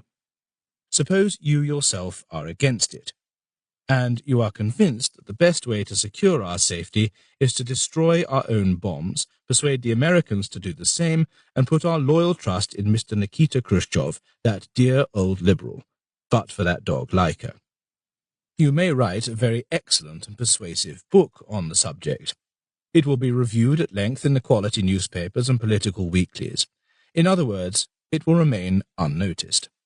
You may lecture about your ideas to this or that learned society. You may form a club or a party to propagate your thesis. You may hold mass meetings in Caxton Hall. No one will blink an eyelid. But should you, along with a few of your followers, lie down in front of the main gateway at Harwell so that the police have to remove you, you will then be front-page news all over the world. Should your disciples do their act in top hats, pictorial coverage will be quite superb. Indeed, you will practically monopolize television news bulletins and other news features for 3 days. Here I give you some elementary advice on how to propagate good or bad causes. 1. If you have discovered a wonderful new dietary system which might benefit humanity to no small degree, do not bother about the Lancet or the British Medical Journal. Forget about scientific institutions. All you have to do is walk from John O'Groats to Land's End. Thousands will come out to cheer you, traffic will stop when you pass through a town, and you will become a national figure whether you like it or not, however shy you may be, and however honest and noble your original intentions may have been. Your advice and views will henceforth be sought on every question under the sun, with the simple exception of dietetics. 2. If you believe in the old glories of the empire, all you have to do is to go to other people's meetings, wave rattles, make catcalls, and blow horns. If that does not convince the world that your ideas on the empire are sound, nothing will. 3. If, as a poet of genius, you are dissatisfied with selling 4 poems a year and living on a total annual income of £3, 12 shillings and sixpence, your course of action is clear. Grow a picturesque beard, put on a purple robe, prepare 2 sandwich boards for yourself stating "Starving Poet" and "Fair Deal for Geniuses," and start selling your poems, printed on pillowcases, in front of a church where a top social wedding is just being solemnized. Your future will be safe. Your poems will be in such demand that you will not be able to turn out enough of the stuff. You will make millions and will continue to be revered as the starving bard in purple. 4. Generally speaking, organize mass marches, wave banners, and sell your memoirs on the slightest provocation. You may kill someone, and, with a little bit of luck, your crime may pass practically unnoticed in the press. But should you refuse to pay a £1 parking fine and go to prison for your principles, if any, you will find that your publicity will far outdo anything attained by the late Dr. Crippen. Suppose you have really hit upon the word, that you have seen the light, and can at last give us the creed to save erring humanity. All you have to do is go and dance a cha-cha-cha in your bare feet for an hour or 2 in front of the House of Lords, wearing a turban. The victory of your ideas is assured. How to be free. The modern Englishman is jealous of his civil liberties, and rightly so. Modern freedom is an English invention, or at least an excellent English adaptation of the original Greek. The ancient and essential liberties are well known to us all. Here I only want to say a few words on the new interpretation of some old ideas. 1. Freedom of speech. You may say whatever you like, as long as you circulate in one copy only. You may go to Hyde Park and say whatever you fancy, with certain exceptions, as long as you do not appear in duplicate and are not mass-produced in any shape or form. This is called freedom of speech. The trouble is that it may seem a little hard to rouse millions by delivering speeches, however eloquent they may be, in Hyde Park. To make any real impact, you would need the freedom of the Daily Express or the freedom of independent television. But as none of us, including the Daily Express or independent or BBC television, has anything of shattering importance to say just now, you might as well stick to Hyde Park. Modern traffic has produced a number of new freedoms, unlisted in the old statutes. 2. The freedom of jaywalking. Englishmen in cars are prepared up to a point to obey traffic signals, but the very idea that an English pedestrian should wait for the green light is absolutely outrageous. The Englishman's right to walk under the wheels of lorries was secured in Magna Carta, and ours is not the generation to squander such ancient liberties. 3. The right to refuse blood tests, or breathing tests, is another basic right. In fact, you often hear people defending themselves by saying that they only had 3 whiskies, 8 gins, and 5 pints of beer. Anyone who tries to deprive Englishmen of their right to kill on the road is far worse than a tyrant. He is a spoilsport. 4. Zebra crossings have produced a peculiar new type of mentality in an increasing number of people. This has its new correlated freedom, the right to zebra cross. If Freud was still alive, he would certainly be able to define this new psychological trait, this zebra complex. For those afflicted, life is simply a huge zebra crossing. As soon as they step into the arena, they expect all movement to come to a standstill and give way to them. In very bad cases, the patient expects people to watch him admiringly and wave to him with friendly smiles. In praise of television. When I first came to England, television was still a kind of entertainment and not a national disease. During the happy war years, it was off the air altogether, but afterwards it returned with a vengeance. In the early post-war period, television drew a peculiar dividing line in society. While people boasted wildly of not being able to afford a half of bitter or a pair of new shoelaces, they always refused to have television sets. No one ever admitted that he could not afford one.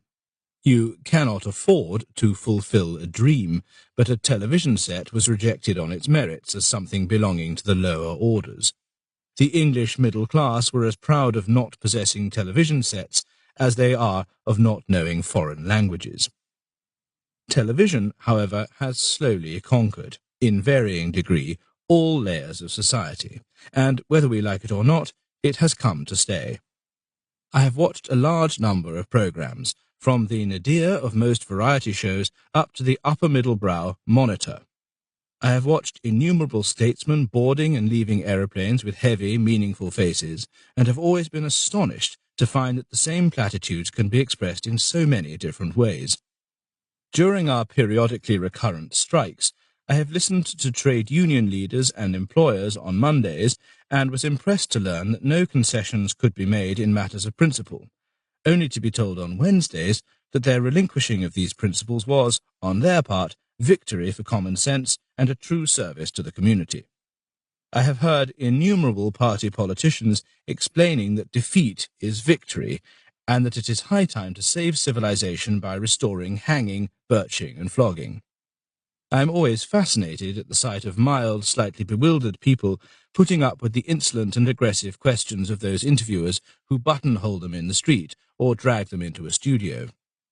I like the Brains Trust, too, its poets and interior decorators with the gift of the gab, who are able to utter weighty opinions on every subject under the sun without a moment's reflection. I am fond of watching people in Tanganyika or Madagascar catching rats, snakes, and worms for pets, while black ladies with bare bosoms look on. Personally, I should like black ladies with bare bosoms to appear in all my programs. The basis and main pillar of the art of television is the television personality. If you want to become a television personality, you need a personality of some sort. It may be unattractive or simply repulsive, but a personality is indispensable. On the whole, I like television very much indeed. The reasons for my devotion are these. 1. Television is one of the chief architects of prosperity. Certain television personalities can give away money with great charm on the slightest provocation. It is their habit, indeed their second nature, to give you a refrigerator or a motor scooter if you happen to pass near them. Should you chance to know what the capital of France is called, or who our wartime Prime Minister was with the initials of WSC, if you are able to scratch your left ear with your right foot while lying on the floor blindfold, and watched by 10 million giggling spectators, then you are practically certain to be sent to Mallorca for a 3-week holiday. If you can tell whether polygamy is something to eat or something you find in coconut trees, or recognize the features of a 4th-rate comedian or 5th-rate guitarist in Dotto, you are almost bound to get an annuity for life. 2. Television is also one of the main architects of slumps. A short while ago, Panorama made a report on the stock exchange boom, in the course of which 1 or 2 people made some cautious remarks about the boom not lasting forever, and recalled the Wall Street crash when people threw themselves out of the windows of skyscrapers. Next day, hordes of people sold their shares, thus causing a fall unknown since the days of the Suez Crisis. The bank rate had to be raised 3 days later, and if Dotto and a few other programs had not rectified the country's economic balance by giving away even more washing machines, bubble cars, and tea sets, we would have faced utter and irretrievable ruin. 3. Television has united the family, by keeping the family at home, gaping at it round the family hearth. 4. Television causes more friction in family life than any other single factor, by offering unique scope for quarrels as to which program to watch. 5. Television is of great educational value. It teaches you, while still really young, how to A. kill, B. rob, C. embezzle, D. shoot, E. poison, and, generally speaking, F. how to grow up into a Wild West outlaw or gangster by the time you leave school. 6. Television puts a stop to crime, because all the burglars and robbers, instead of going to burgle and rob, sit at home watching The Lone Ranger, Emergency Ward 10, and Dotto. 7. Television has undeniably raised the general level of culture throughout the country. Some people allege that it has killed the habit of reading and thinking, but there is no truth in this. I have yet to meet a person who gave up his methodical study of, say, early Etruscan civilization in order to be able to watch more of Sunday Night at the London Palladium, or who has stopped reading Proust or Plutarch because he could not tear himself away from What's My Line or Spot the Tune. I believe that in most cases the devotees are better off watching Army Game than listening to one another's conversation. And this brings me to my last point, overleaf. On the art of conversation. The main and the most glorious achievement of television is that it is killing the art of conversation. If we think of the type of conversation television is helping to kill, our gratitude must be undying. The trouble is that it has not yet killed enough of it. Some of it is still alive and flourishing in Britain. A few days ago I was observing two sisters and their brother at a seaside resort. The sisters, around 60 years of age, lived at Bexhill, and their brother, a few years younger, at Folkestone. These three, because of the great distances involved, amounting to something like 50 miles, had not met for over 10 years. The reunion was a happy and uproarious occasion. They had so much to tell each other that they often stayed up chatting till after midnight. I could not help overhearing a great deal of their conversation. It went like this. Brother: It struck me when I was out before supper that the wind is going round to the south. Its sister: Yes, definitely. What do you think, Muriel? Muriel: I couldn't agree with you more. Yes, southerly. Definitely, yes. Brother: I don't like south winds. Not in these parts. Do you, Grace? Grace: Oh, no, heaven forbid. No south winds for me. Not in these parts. What do you think, Muriel? Muriel: I couldn't agree with you more. No south winds. No, thank you. Oh, no, no, no, no. Brother: Get a lot of south winds in Bexhill, Grace? Grace: Not a lot. A fair amount. We get our fair share of south winds. You know how it is. One has to take the rough with the smooth. Brother: I like west winds, personally. West winds are fun. Grace: Oh, yes, I do enjoy a good west wind. We often get west winds at Bexhill, don't we, Muriel? Muriel: Fair amount. I couldn't agree with you more. Not too much, though, but we mustn't complain, must we? Grace: No. Brother: Yes. Grace: Yes. Muriel: Oh, yes, definitely. I couldn't agree with you more. Grace: No. Brother: Oh, no. Muriel: Yes. And so on, and so on. I listened for another hour or two, then I jumped up, went to the television set, and shouted, I am thirsty for the pleasures of the pure intellect. Dotto for me.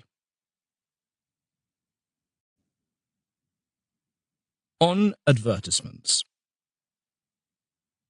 All advertisements, particularly television advertisements, are utterly and hopelessly un-English. They are too outspoken, too definite, too boastful. Why not evolve a national British style in television advertising, instead of slavishly imitating the American style of breathless superlatives, with all their silly implications? Buy our shampoo and you'll get a husband. Buy our perfume and you are sure to be attacked by hungry males in Bond Street. Smoke our pipe tobacco and you will become a sun-tanned Adonis. I feel sure that the effect of these advertisements could be vastly improved if they were made more English. Some ads, for example, could be given an undertone of gambling. Grapparex. It may relieve your headache, or, of course, it may not. Who can tell? Try it. You may be lucky. The odds against you are only 3 to 1. Or, try your luck on Bumpex fruit juice. Most people detest it. You may be an exception. Or appeal to the Englishman's sense of fairness. A beautiful, half-nude girl, you cannot do without them in any advertisement, British, American, or anything else, might call to the public, SOS, we are doing badly, business is rotten, buy edgeless razor blades and give us a sporting chance. Honestly, they're not much worse than other makes. Or appeal to the Englishman's inborn honesty. Use boo-boo washing powder. By the way, have you ever tried the whiteness test? Here is Mrs. Spooner from Framlingham. Now, Mrs. Spooner, which would you say is the whiter of these two pairs of knickers? Mrs. Spooner. This one. Announcer. You are perfectly right, Mrs. Spooner. That is the one washed in pride. So you don't get your £5, Mrs. Spooner. No fear. Nevertheless, ladies and gentlemen, just go on using boo-boo. Who likes that blinding, ugly, vulgar whiteness in any case? After all, people don't see your knickers. At least they shouldn't. Boo-boo washes greyest. Or just moderate your language. Make no extravagant claims, be vague and incoherent. In other words, natural. Cranfield chocolate is rather nourishing. Never mind the taste. Or, drink Danford's beer. It's dirt cheap, and you can get used to it. Or else, can you tell the difference between our margarine and our hair tonic? We can't. On politics. The fundamental concept of British political life is the two-party system. The essence of the two-party system is that there are either 358 parties or one, but never, in any circumstances, are there two. To explain, both parties reflect such a vast spectrum of opinion from left to right that the left wings of both parties are poles apart from their right wings, and in no other country would politicians ideologically so remote from each other even dream of belonging to the same political organizations. In the two main parties, with the Liberals thrown in for good measure, there is enough raw material, I have just checked it again, for 358.5 parties, the half being a minor group which advocates the nationalization of the button manufacturing industry insofar as it consists of firms employing more than 33.7 workers. The 0.7 of a worker is, of course, on part-time. Or else, as I have mentioned, you may say that while the Labour Party has a few real leftists and the Tories a few real rightists, and vice versa, the rest of the two parties simply overlap, and one single party would do quite adequately instead of two. In many cases, it is really just a toss-up whether Mr. X or Mr. Y joins this party or that. To cross and recross the floor of the House is not unheard of. It does not necessarily ruin your chances within your own party. Sir Winston Churchill, for example, managed reasonably well in the Conservative Party after his temporary absence in the ranks of their rivals. There is nothing illogical in this. My whole point is, in most cases it does not really matter which party you belong to. The period after 1945 was exceptional. Then the Labour Party really had a programme. I personally believe an admirable one, and carried it out. The trouble was that they did not have enough programme, and used up the little they had too quickly. Then they started scratching their heads in embarrassment. What to do next? While scratching, they fell from power, and then a 1066-ish period started for them. I do not refer to the actual period of the Norman Conquest. I refer to the book 1066 and all that. A violent dispute ensued, on various levels of intelligence and literacy, on whether nationalization was a good thing or a bad thing, whether it was better to be leftist than to be in power, whether a change to a Tory programme would ensure, at last, a Labour victory. While dispute is still raging, and while some socialists are still trying to convince one another that their leader would be more at home in the Tory party, the Tories are carrying on a normal and by no means extremist socialist policy. They speak of the blessings of the welfare state, as if they had not opposed it tooth and nail. They assure us in all their manifestos that they are doing more for the poor, the old-age pensioners, the downtrodden, the workers, the underdog, and even now and then for the overdogs, such as the landlords, than Labour ever did. In other words, they are riding on the crest of world prosperity. And they are pretty good riders. And while the Tories are trying to establish a mild, non-Marxist, faintly paternal socialist regime, the House of Lords is being filled up with socialist peers. A lord becoming a socialist would be a normal phenomenon in any country. For a socialist to become a lord would be nonsense anywhere else. It is absolute nonsense in England, too, but absolute nonsense is the normal run of things here. Indeed, The customary reward for a life spent in determined fight against privilege seems to be an elevation to the peerage. If you go into the House of Lords and contemplate Lords Attlee, Morrison, Alexander, Silkin, Dalton, Shawcross, Lucan, Burden, Kershaw, Hayden Guest, etc., all in one row, you are at first a little perplexed. Then, suddenly, you may realize, as I did, the devilish pattern behind it all. The Labour Party, for once, is being really Machiavellian. As they are obviously, or so it seems, unable to take over from the Conservatives through elections, they enforce a changing of the guard by more subtle methods. They let the Tories carry out a socialist policy in the Commons, while they gradually, and almost unnoticed, form the new aristocracy and gain a majority in the House of Lords. How to stop road traffic. The greatest change in my 21 years is the way Britain has become motorised. When I first came, only a rich person could afford a car. Today, only a rich person can afford to be without one. This motorisation has developed into a war between the motorists and the authorities. A feature of other wars is mobilisation. The main feature of this one is immobilisation. The conduct of the war itself clearly reflects British genius at its best. The authorities were quick enough to discover that cars are a menace and a nuisance, and should be stopped at all costs. So the police, the Ministry of Transport, local authorities and quite a few other bodies joined forces to form a secret society under the name of the Royal Society for the Prevention of Motor Transport.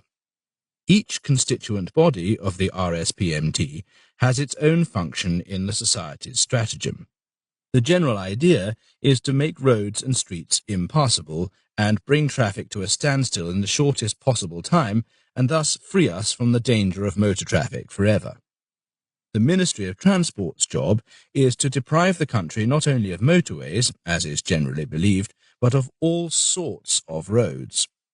This aim is achieved by the devices known as 1. Road building, 2. Road repairs, and 3. Improving the highway code, which is, in fact, a clever way of spreading confusion. 1. The Minister of Standstill, as he is commonly referred to in RSPMT circles, in spite of occasional flurries of activity and waves of self-advertisement, has various means at his disposal for preventing road building. The laws of the land are, of course, of the utmost help. Also, the administrative methods. Several hundred local authorities can cause larger and healthier confusion than the ministry could by its own unaided efforts, efficient though the ministry is. Everyone in England is clamouring for more roads through the other fellow's land and skirting other people's towns. Your own land and immediate neighbourhood being, of course, sacred and exempt. So the first 7 years of any road-building programme are taken up with appeals against the plan by those who desperately want more roads. If, in spite of its efforts, the ministry cannot prevent the sporadic conclusion of a small stretch of motorway here and there, it need not lose heart. To accept defeat would not be the British way. There are two main methods of retaliation. A. If, in spite of every effort, a stretch of motorway is actually opened, it should be closed again as soon after the ceremonial opening as political considerations permit. B. If you cannot prevent traffic on the motorway itself, block it at the entrances and exits. 2. Road repair is an even more effective way of driving motorists insane. Under the excuse of keeping the road in good repair, half the roads and streets of England may be constantly blocked, closed, halved, quartered, made one way, etc. A secret order of the Ministry of Standstill reads, "Inasmuch as after 7 or 8 years of strenuous work, minor road repairs must unfortunately be terminated, the cooperation of the local authorities is now sought. As soon as the road is covered by the new asphalt, but before it dries, it is to be torn up again by the gas authorities. The same procedure is to be repeated by the water board authorities, by telephone linesmen, by the sanitary authorities, by the inland revenue, by the local education authorities, by the Chelsea pensioners. As soon as the last-named body has completed operations, ordinary road repairs may safely recommence." 3. Another trick of the Minister of Standstill is to spread confusion, alarm, and despondency among the ranks of motorists. Not long ago, for example, the Minister decided to clarify the rules of priority on the roundabouts. He decreed there are no rules of priority on the roundabouts. It is as simple as that. It is a strict rule that there is no rule.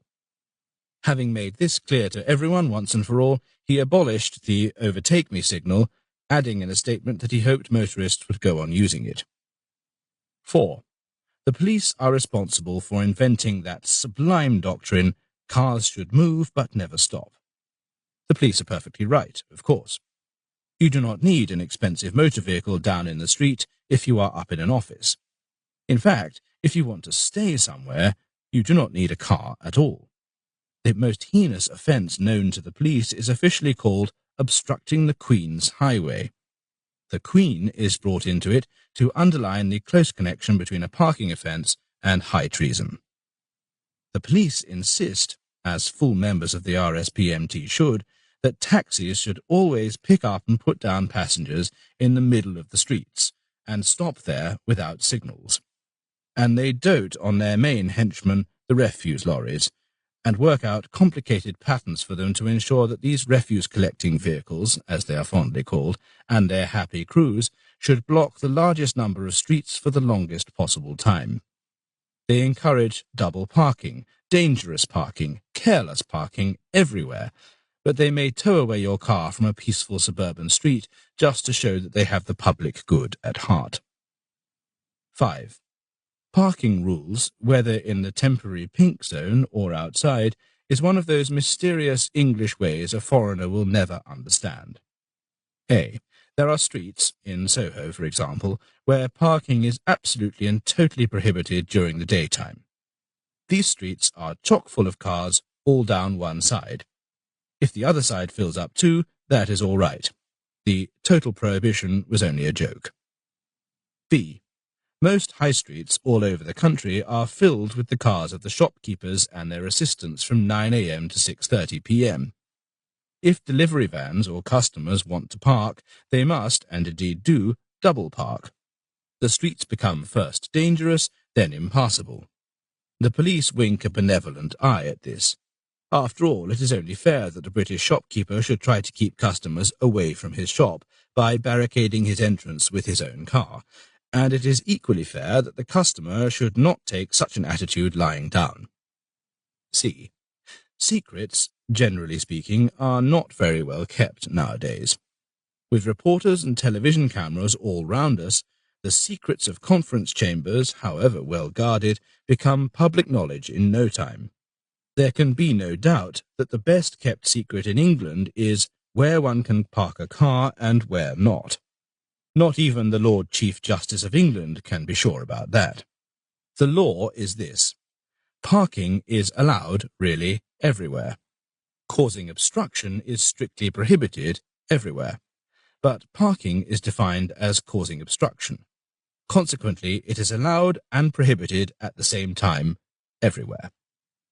Just another triumph of that clear English way of thinking which, I believe, they are fond of calling empirical. Many people believe that the motorization of the land has greatly changed the British character. A member of the government has recently declared that as soon as an ordinary Briton touches the steering wheel, he reverts to a savage caveman. This, I feel, is an empty boast on the minister's part. I have driven cars in New York, Paris, Rome, and Tokyo, as well as in London, and I am certain that while the British, no doubt, have their fair share of road hogs, neurotics, and incompetent asses among their drivers, on the whole, they are the most courteous and civilized of all motoring nations. Personally, I am used to French driving, and like it, but most Britons regard an English bank holiday jam as a sheer joyride compared with a normal weekday drive round the Arc de Triomphe. But the French, in turn, are still the incarnation of tact, old-world chivalry, and timidity compared with the Japanese. Why, then, do ministers boast of our rudeness on the roads? Why do drivers regard their fellow drivers, commonly referred to as the other idiot, as cavemen and barbarians? Simply because, deep in the English soul, there is a deep-seated desire and a passionate longing to be rude. Rudeness is one of the admired and coveted vices of virility. I know that whenever I call an Englishman rude, he takes it as a compliment. By now I have learnt to call people rude only when I want to flatter them. Yet the English are fighting a losing battle. With an effort, they may manage to be silly, lazy, indolent, selfish, and obstinate. Now and then, they may even manage to be cruel. But rude? Never. Part 2. Old English. How to take your pleasure sadly. I do not know how the silly phrase, the English take their pleasures sadly, originated. Slavs take their pleasure sadly. A Russian cannot really enjoy himself without sobbing for an hour or two on another Slavonic bosom. But Englishmen? They, in their moments of pleasure, may be unemotional, shy, phlegmatic, but sad? Oh no, not sad. The English, instead of taking their pleasures sadly, endure them bravely, in a spirit worthy of their Puritan ancestors. I often imagine a modern Grand Inquisitor summoning an Englishman and sending him on a normal summer holiday. He pronounces sentence. 1. Tomorrow morning you will get into your car and take 12.5 hours to cover a 4-hour journey. The journey back will take you 15 hours, and the fumes will nearly choke you. 2. When you reach your destination, you will queue up 12 times a day, 3 times for ice cream, twice for deck chairs, 3 times for beer, once for tea, twice for swings for the children, and once just for the hell of it. 3. Whenever you feel unbearably hot, I order you to accept the additional torture of drinking hot tea. 4. When it gets still hotter, you will drive down to the seaside and sit in the oven of your car for 2 hours and a half. 5. Wherever you go, there will never be less than 2,000 people around you. They will shout and shriek into your ear and trample on your feet, and your only consolation will be that you, too, trample on their feet. There is no escape from them. You may try the countryside, but the countryside, too, will be transformed into an everlasting bank holiday fairground, strewn with paper bags and empty tins and bottles. Furthermore, to add to your sufferings, I order you to take a portable radio everywhere with you and listen to Housewife's Choice and Mrs. Dale's Diary incessantly. If all this were meted out as dire punishment, proud, free Englishmen everywhere would rise against it, as they have always risen against foul oppression. But as, on top of it all, they have to spend a whole year's savings on these pleasures, they are delighted if they can join the devotees anywhere. Britain has been the marvel country of the world for a long time. Many people used to regard her as decadent, decaying, and exhausted until they learned better. How has Britain come out of her many trials not only victorious, but rejuvenated? The secret of the British is very simple. If they can endure their summer holidays, they can endure anything. On not knowing English. I think it is vital that I give some instructions concerning the English language. I cannot do better than to repeat, with slight alterations, what I have said on this subject before. When I was sent to England in 1938, I thought I knew English fairly well. In Budapest, my English proved quite sufficient. I could get along with it. On arrival in this country, I found that Budapest English was quite different from London English. I should not like to seem biased, but I found Budapest English much better in many ways. In England, I found 2 difficulties. First, I did not understand people, and secondly, they did not understand me. It was easier with written texts. Whenever I read a leading article in the Times, I understood everything perfectly well, except that I could never make out whether the Times was for or against something. In those days, I put this down to my lack of knowledge of English. The first step in my progress was when people started understanding me while I still could not understand them. This was the most talkative period of my life. Trying to hide my shortcomings, I went on talking, keeping the conversation as unilateral as possible. I reached the stage of intelligibility fairly quickly, thanks to a friend of mine who discovered an important linguistic secret, namely that the English mutter and mumble. Once we noticed a sausage-like thing in a shop window marked pork brawn. We mistook it for a continental kind of sausage and decided to buy some for our supper. We entered the shop, and I said, "A quarter of pork brawn, please." "What was that?" asked the shopkeeper, looking scared. "A quarter of pork brawn, please," I repeated, still with a certain nonchalance. I repeated it again. I repeated it a dozen times with no success. I talked slowly and softly. I shouted. I talked in the way one talks to the mentally deficient. I talked as one talks to the deaf, and finally I tried baby talk. The shopkeeper still had no idea whether we wanted to buy or sell something. Then my friend had a brainwave.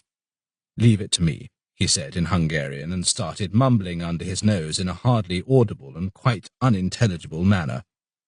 The shopkeeper's eyes lit up. "I see," he said happily. "You want a quarter of pork brawn. Why didn't you say so?" The next stage was that I began to understand foreigners, but not the English or the Americans. The more atrocious a foreign accent someone had, the clearer he sounded to me. But time passed, and my knowledge and understanding of English grew slowly, until the time came when I began to be very proud of my knowledge of English. Luckily, every now and then one goes through a sobering experience which teaches one to be more humble. Some years ago, my mother came here from Hungary on a visit. She expressed her wish to take English lessons at an LCC class, which some of her friends attended. I accompanied her to the school, and we were received by a commissionaire. I inquired about the various classes and said that we were interested in the class for beginners. I received all the necessary information and conducted a lengthy conversation with the man, in the belief that my English sounded vigorous and idiomatic. Finally, I paid the fees for my mother. He looked at me with astonishment and asked, "Only for one? And what about you?" On not knowing foreign languages. A true-born Englishman does not know any language. He does not speak English too well either, but at least he is not proud of this. He is, however, immensely proud of not knowing any foreign languages. Indeed, inability to speak foreign languages seems to be the major, if not the only, intellectual achievement of the average Englishman. 1. If you, gentle reader, happen to be an alien and are in the process of turning yourself into a proper Briton, you must get rid of your knowledge of all foreign languages. As this includes your own mother tongue, the task does not seem an easy one, but do not lose heart. Quite a few ex-aliens may proudly boast of having succeeded in forgetting their mother tongue without learning English. 2. If you are an Englishman, you must not forget that the way foreigners speak English is an endless source of hilarity and mirth. It is not funny that you yourself may have been living in Stockholm, Winterthur, or Lahore for 43 years without picking up even broken Swedish or Schweizerdeutsch or even pidgin Punjabi. It is, on the other hand, always excruciatingly funny if an English-speaking taxi driver in Lima splits his infinitives or a news vendor in Oberammergau uses an unattached participle. 3. If you, in spite of all precautions, cannot help picking up a foreign language or two, sometimes it is in the air and you catch it as you catch flu, then you always refer to the language you know as Italian, Spanish, Japanese, etc. A language you do not know at all should always be referred to as that lingo. On not knowing anything. One thing you must learn in England is that you must never really learn anything. You may hold opinions, as long as you are not too dogmatic about them, but it is just bad form to know something. You may think that 2 and 2 make 4, you may rather suspect it, but you must not go further than that. Yes and no are about the 2 rudest words in the language. One evening, recently, I was dining with several people. Someone, a man called Trevor, suddenly paused in his remarks and asked in a reflective voice, "Oh, I mean that large island off Africa, you know, near Tanganyika. What is it called?" Our hostess replied chattily, "I'm afraid I have no idea. No good asking me, my dear." She looked at one of her guests. "I think Evelyn might." Evelyn was born and brought up in Tanganyika, but she shook her head firmly. I can't remember at the moment. Perhaps Sir Robert? Sir Robert was British resident in Zanzibar, the place in question, for 27 years, but he, too, shook his head with grim determination. It escapes me, too, these peculiar African names. I know it is called something or other. It may come back to me presently. Mr. Trevor, the original inquirer, was growing irritated. The wretched place is quite near Dar es Salaam. It's called, wait a minute. I saw the name was on the tip of his tongue. I tried to be helpful. Isn't it called Zan? One or two murderous glances made me shut up. I meant to put it in question form only, but as that would have involved uttering the name sought for, it would not do. The word stuck in my throat. I went on in the same pensive tone. I mean, what I meant was, isn't it Czechoslovakia? The vice-president of one of our geographical societies shook his head sadly. I don't think so. I can't be sure, of course, but I shouldn't think so. Mr. Trevor was almost desperate. Just south of the equator. It sounds something like... But he could not produce the word.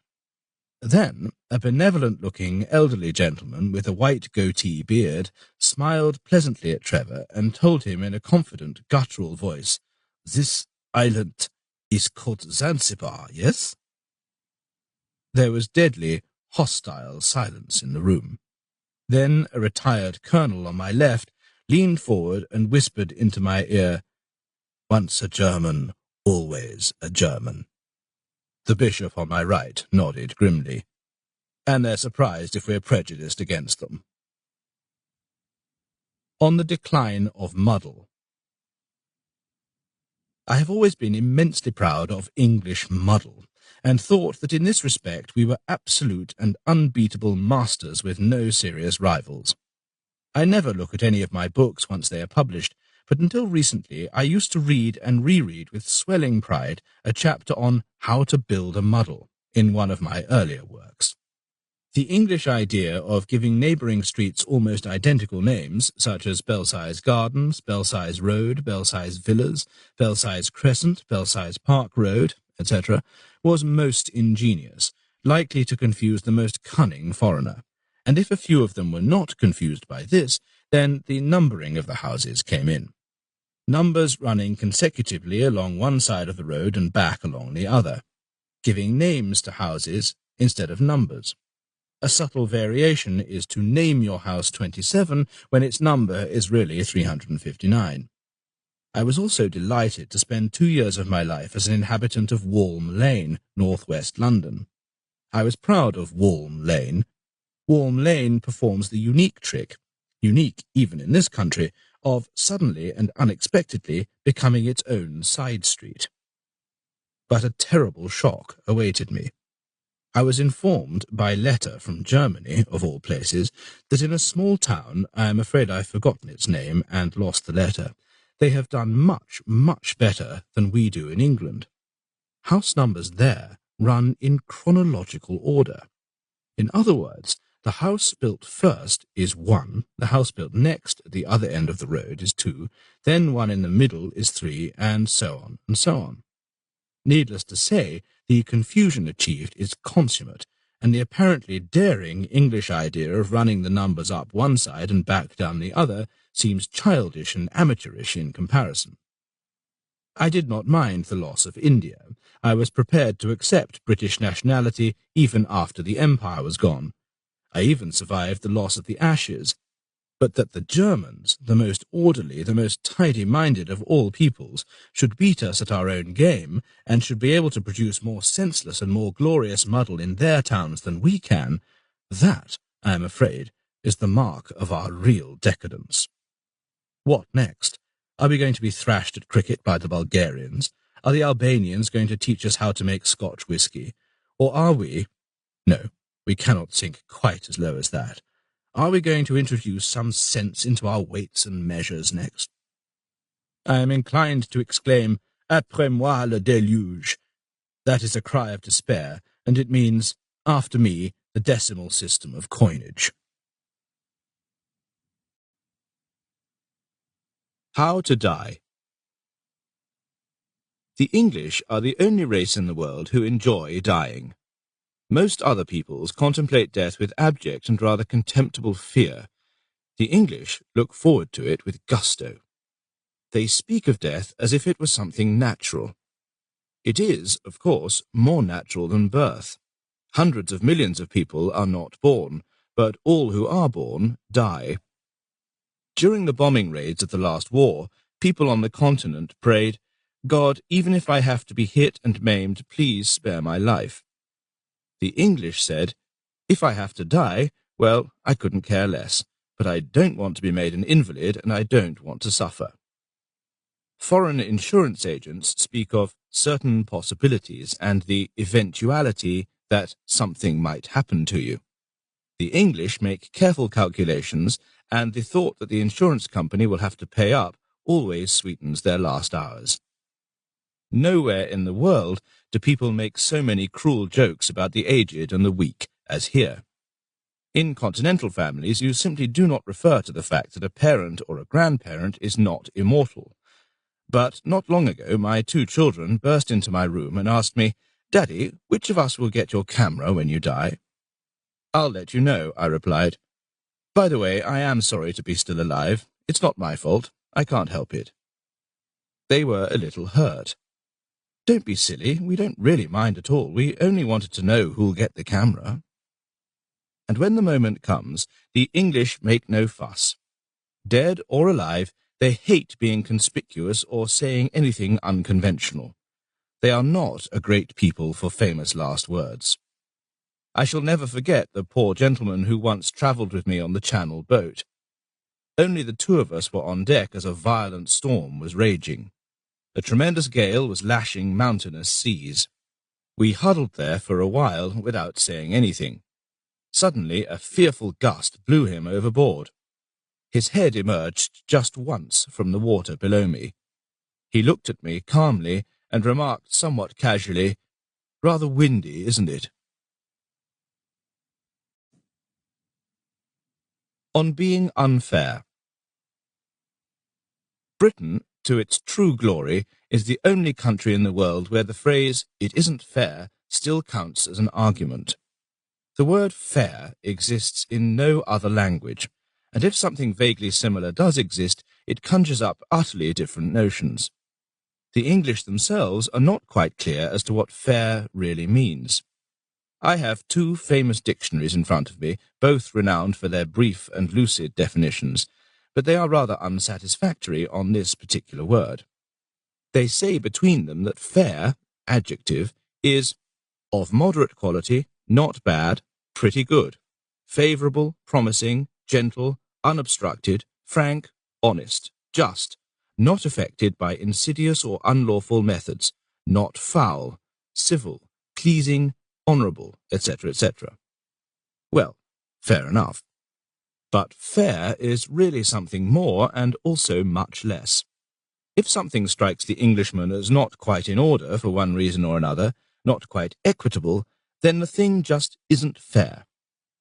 Use the argument, "this isn't fair," to any continental, and he will gape at you without any sign of understanding. Who the hell wants to be fair? On the other hand, tell an Englishman that he is stupid, and he will smile benevolently. Tell him that he is obstinate, insular, selfish, cruel, uneducated, ignorant, and his neck is dirty to begin with, he will shrug his shoulders. But tell him that he isn't fair, and he will be pained and angered. Tell a legislator that his bill or programme will create a bloody revolution, and he will be undeterred. But prove to him that it is genuinely unfair to one group or another, and he will abandon it. Or face an English assassin with a chopper in his hand, and warn him that should he dare to kill you, he will be hanged. He will kill you without any further ado and argument. It is only fair that a criminal should take a chance. That is in the nature of his chosen profession. But convince him that it is unfair to rob you, and he will take his cab and leave. He does not greatly mind being hanged, but no English robber and murderer worthy of the name would tolerate the stigma of being unfair. On minding one's own business. This is one of the basic English virtues. It is not to be interpreted as really minding your own business, getting on with your job, keeping your promises, etc. It simply means that you are not to interfere with others.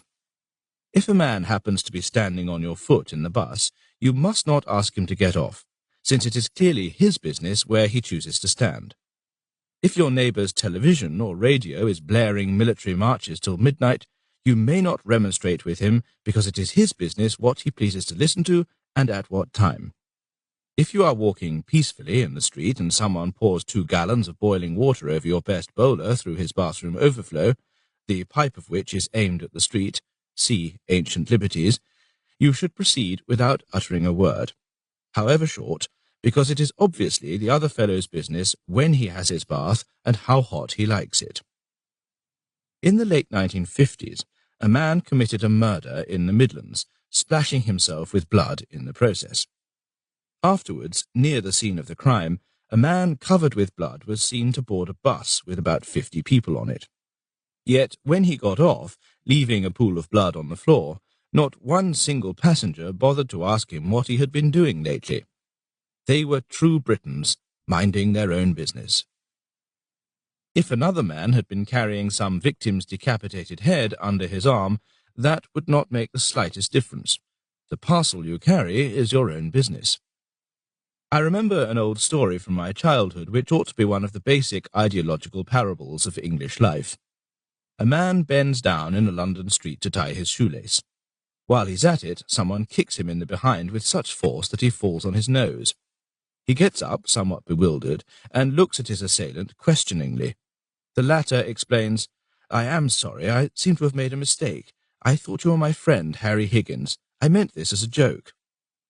The man, presumably of foreign origin, is not altogether satisfied with this explanation, and remarks plaintively, "But even if I had been Harry Higgins, must you kick him quite so hard?" The other man replies coolly and pointedly, "What has it got to do with you how hard I choose to kick my friend Harry Higgins?" Sex. This seemingly most immutable of all social habits changes too, and changes fast. In an earlier volume of mine, a treatise on the English character, I wrote a very brief chapter on this subject. It ran, "Continental people have sex life, the English have hot water bottles." That was all. It has now become hopelessly out of date. How right was the kind and to me unknown lady who wrote to me in a letter, "You are really behind the times. In this field, too, things have changed, and, this is the most important, techniques have advanced. We are using electric blankets nowadays." And, no doubt, things will go on changing. I do not know for certain, but I feel sure that AID, artificial insemination by donor, was invented by Englishmen as a labour-saving device. Knowing the English character and its marked lack of enthusiasm in this particular field, I am convinced that AID will grow immensely popular in no time, and that soon it will be the rule rather than the exception. I foresee the time, not in the too distant future either, when a shy young man will be asked at a party, "How are you, old man, and how's your wife? Have you AID'd any more family lately? What's it going to be this time, a boy or a girl?" And the bashful young man will blush and reply, "I can't be sure. You see, we don't AID our children. I've got a do-it-yourself kit." How to avoid work. Many may wonder how the English acquired their reputation of not working as hard as most continentals. I am able to solve this mystery. They acquired this reputation by not working as hard. It is, by the way, all due to their lack of rhythm and nothing else. Let me explain what I mean. In my young days, there used to be a joke about a silly aristocrat, the type of hero the Austrians called Count Bobby. Count Bobby comes home from shooting, and his friend Aristide asks him how he got on. "Badly. I got nothing," Bobby informs him. "But how's that possible? It's so easy to shoot rabbits. They always run in zigzags." "That's true," Bobby nods sadly, "but I was out of luck. Whenever I shot at zig, he was in zag. When I shot at zag, he was in zig. The same is true of Englishmen in general. When they work, or are in zig, they rest, zag. When they rest, zag, they work hard, zig.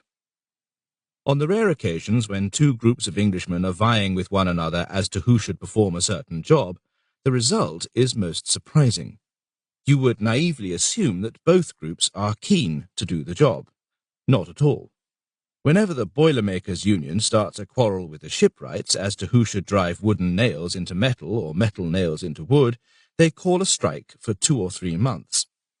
In other words, and this is the basic law of English labour, if two Englishmen are equally eager to do a job, the job is sure to be left undone.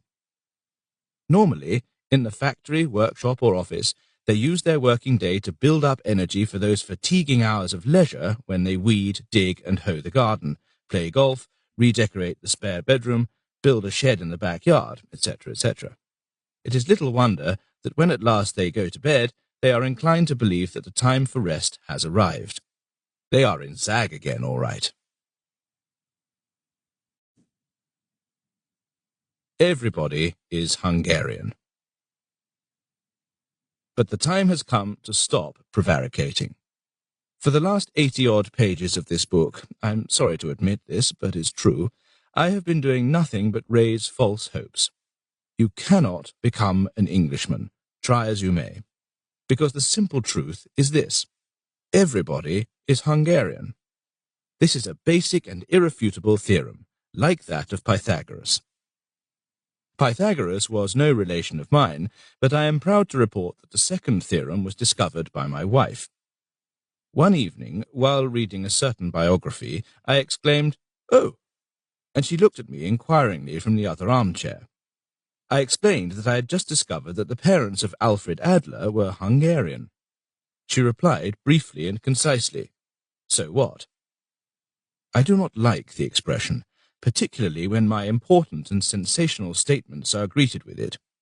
Before I could protest, however, my wife added, "Why shouldn't they be Hungarian? Everybody is Hungarian." And she returned to her book.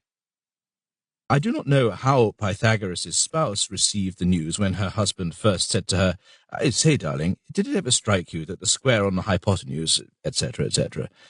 But it certainly stands to my everlasting credit that as soon as my wife uttered her theorem, I saw the light. I knew it was true and irrefutable. Of course, everybody is Hungarian. It seemed incredible that no one had thought of this theorem before. It is true on various planes. 1. London is a great English city, but it is also a small Hungarian village. Most Hungarians living in London will tell you that while they do not avoid other Hungarians, it so happens that they do not know any of them. Well, of course their immediate circle consists of Hungarians, a few former schoolmates, relations, etc. But apart from these 30 or 40 people, they simply do not know any Hungarians in London. A few minutes afterwards you happen to ask them to recommend a doctor, a solicitor, a dentist, or a dressmaker, and they will recommend a Hungarian doctor, solicitor, dentist, or dressmaker who is reputed to be the best in England.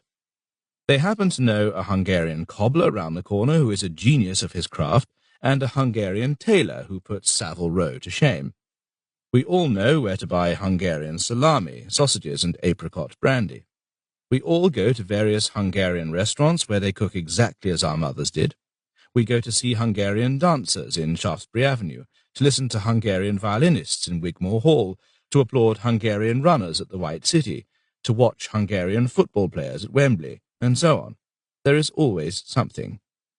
I do not quite know how it is with others, but I, personally, have not seen an Englishman in London for over 2 years. 2. Yes, of course, everybody is Hungarian. And if he isn't, then his father or his grandmother was. Alexander Korda, the father of the British film industry, is one of the very obvious examples. When Leo Amery, one of the flag-bearers of the British imperial idea, died, I learned from his obituaries that his mother had been Hungarian. Leslie Howard, the incarnation, indeed the prototype, both in manners and in appearance of the modern Briton, was... Well, need I go on? I am Hungarian, Andre Deutsch is Hungarian. Nicholas Bentley, by now, is at least half Hungarian. Queen Mary was not a Hungarian, but whenever she received a Hungarian, she was fond of telling him that 2 of her grandparents were. 3. You may ask, but what about those few, infinitesimal as their number may be, who are, in spite of everything, not Hungarians? Well, they are being Magyarized at breathtaking speed. I know quite a few Hungarians who have not learnt one single word of English in all the years they have been living here. In fact, they regard it as a crying shame and personal insult that people should talk English in this country. They go on speaking Hungarian everywhere and to everybody, and if others fail to understand, that is their worry. The population of London, I must say, has made remarkable progress in the Hungarian language. There is a small cafe, frequented by Hungarians, where a young Yorkshire girl greeted me the other day with "Kezet csokolom, aranyas," which means, "I kiss your hand, darling." I know of a grandmother, recently arrived from Budapest, who, in the course of 2 years, has managed to teach her 2 British-born grandchildren, an Irish maid and a Spanish governess, reasonably fluent Hungarian without herself learning a single word of English, Irish, or Spanish. The prize for good educational work, however, must go to another Hungarian matron, who was travelling on a No. 2 bus from Baker Street, meaning to get off at Platt's Lane. She missed her stop, however. Reaching Cricklewood Lane and finding the surroundings unfamiliar, she jumped up, walked to the conductor, a fine and honest Cockney born and bred, and said, "Platt's Lane, ere?" pointing one way, "Ara?" pointing the other way. In case it is only your grandmother who was Hungarian, and you yourself are not, I ought to add that ere means this way, and ara means that way. The conductor was a little taken aback by this pantomime, and asked her, "Platt's Lane, lady, if you want Platt's Lane." The lady shook her head. English was not a language to which she could listen with patience. She interrupted the conductor with some irritation. "Platt's Lane, ere, ara." The conductor raised his voice and tried again. "Look, lady, I'm just trying to tell you that—" The lady interrupted again, this time quite peremptorily. "Platt's Lane, ere, ara." The conductor sighed and pointed backwards. "Platt's Lane, ara." How to be decadent. For some time they'll be in England. These are great years for the British. The nation has not been so gloriously united since the days of Churchill, but a blind and unappreciative world fails to see the light. Some time ago, a businessman friend of mine remarked about a Trotskyist trade union faction which was holding up the settlement of a damaging strike by insisting on some ludicrous and impossible demands. They are incredibly stupid. Don't they see that they are ruining the country? But as their aim was to ruin the country, they were not stupid, whatever else they may have been. Similarly, the world fails to understand the British and appreciate what they are doing. The British, as the whole world, particularly the British themselves, keep saying, are the most fair-minded people in the world. After the Second World War, they declared, "Let's be fair. We have been top nation for centuries. We have done splendidly well once again. Now we must give others a chance. Let's decline." But it is not so easy to decline as the uninitiated might imagine. After a few centuries, other nations just will not believe that you are as inefficient and couldn't care less as you are. They will insist on thinking of you as successful, reliable, and rich, however unsuccessful, unreliable, and poor you may have become. Declining needs the effort of a united nation, not just one class, one layer, not just the politicians. It needs the unfailing effort of rich and poor, old and young, intellectual and illiterate, skilled and unskilled, shop floor and management. It is an arduous, almost Herculean task, but nothing will deter the British once they have made up their minds. They played a great part in destroying Nazi Germany. The destruction of democratic Britain seems child's play compared with that. The general strategy was grandiose. Let us give away our empire as fast as possible, or a little faster. Let us ruin the pound sterling by pretending that we did not give away our empire and can still be a reserve currency. Let us ruin the city and then rely on it as our main source of strength. Let us distribute overseas aid in a grand manner. At the same time, let us go around begging, cap in hand. Made in Britain used to be synonymous with superlative quality, so let us not rest until it means shoddy goods delivered late. And let us divide the country into small sections. If Cyprus can be independent, why not Wales? If Malta, why not Lancashire or Cornwall? If Singapore, why not Birmingham? If Field Marshal Idi Amin can make a fool of himself, well, didn't he learn everything from us? All this needed great determination, skill, and the united effort of a great nation. But the British aren't the British for nothing. To their eternal glory, they are on the way to complete success. On the elegance of decay. It was not only that proverbial spirit of fairness that led the nation to this decision. There was another, equally good reason. To remain top nation would inevitably have meant winning the eternal rat race from time to time, perhaps quite often, and that the British cannot bear. The thing is to take part, but not to win. You take part only and exclusively because without taking part you cannot lose. This is not the nation of vulgar winners, this is the nation of good losers. The greatest days of Rome were its days of decline. The most splendid period of the Bourbon monarchy was the period before the Revolution. It is more elegant, wise, and stylish to decay than to flourish. Better to decline than to pant, rush around, sweat, and get hoarse in vulgar bargaining. It is much more in keeping with the British style to live in a quiet and slightly disintegrating manor house than in a supermodern and noisy marketplace. It is more in keeping to potter around in the garden and remain healthy than to rush around town under great stress and get heart attacks. I agree with the British about this. I, too, prefer constructive decay to futile progress. But one has to know how to decay. One must learn how to be decadent. You may desire to decay, yet your inborn excellence, your splendid human qualities, your shining character may keep you on the top. Or else you may overdo it and decay a shade too speedily. Once upon a time I committed another little book called How to Be an Alien. A good friend, to my horror, discovered in 1976 that the book was 30 years old. I have, reluctantly, to admit that although I was only 4 years old when I wrote it, this makes me almost middle-aged. What has changed in 30 years? Who has changed in 30 years? Would I write that book again? Could I write that book again? If I did try to write it, in what way would it differ from the original How to Be an Alien? Both I and Britain have, of course, changed a great deal. First of all, I have become, in a sense, more British than the British, while the British have become less British. I have become a little better off than the young refugee was 30 years ago. Britain has become much poorer. I have climbed up the ladder a bit. Britain has climbed down quite a lot. I have become less of a European. Britain, apparently, more European. Britain has lost an empire and gained me. The net gain, let's face it, is infinitesimal.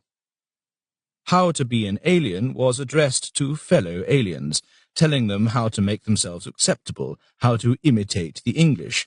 In other, simple words, How to Be an Alien was telling them how not to be an alien. There was a joke at the end of the 40s. A German refugee was offered naturalization, but he indignantly exclaimed, "What, without India?" He had a point, of course. But should you still wish to belong to the clan, India or no India, you must go through a refresher course if you are an ancient alien like myself, or learn some new rules if you are a newcomer, a budding alien. You still have to discuss the weather, of course, with fervent interest. You still have to form an orderly queue on the slightest provocation. You are still not to address a shop assistant until you are spoken to.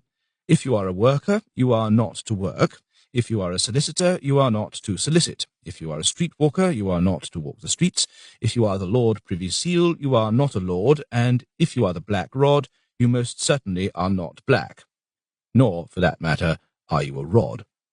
But English ideas on food, drink, sex, travel, etc. have changed or been modified, so study the new rules carefully.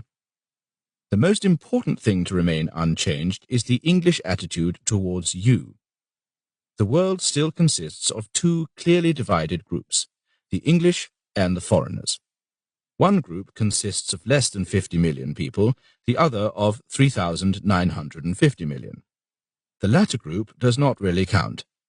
The Scots, the Welsh, the Irish, and, more or less, the Australians and the Americans are neither English nor foreigners. They are the Scots, the Welsh, the Irish, the Australians, and the Americans. But they are as ludicrous as foreigners.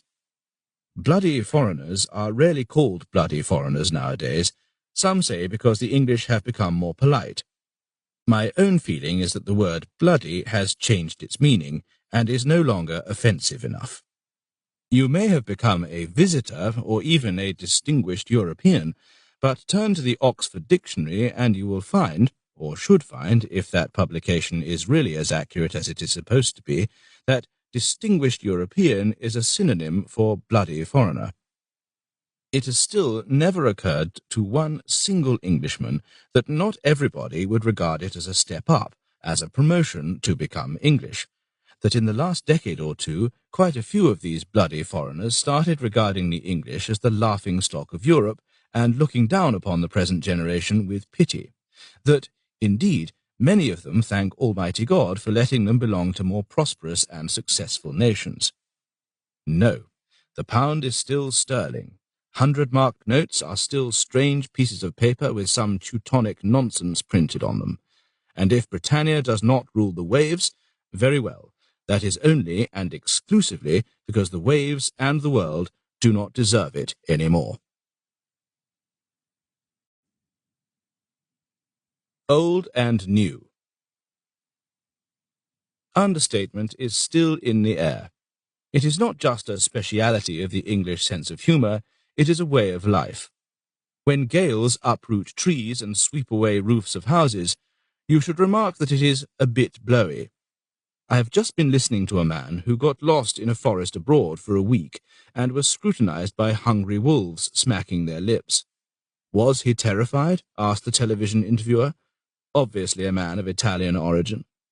The man replied that on the 7th day, when there were no rescuers in sight and the 6th hungry wolf joined the pack, he got a bit worried. Yesterday, a man in charge of a home where 600 old people lived, which was found to be a fire risk where all the inhabitants might burn to death, admitted, "I may have a problem." Mind you, he may have a problem. What about the 600? Theirs not to make reply, theirs not to reason why, theirs but to burn and die. Britain is still a class-ridden society. As soon as a man opens his mouth, we can tell in what sort of school he missed his education. Aliens have a tremendous advantage here. They may be beyond the pale, but they are beyond class too. But the class system has changed. Britain has a working class which does not work, a ruling class which does not rule, and a middle class which is not in the middle, but is sliding fast to the bottom. Before the war, you could place a man by his clothes. The rich, particularly at weekends, went around in rags.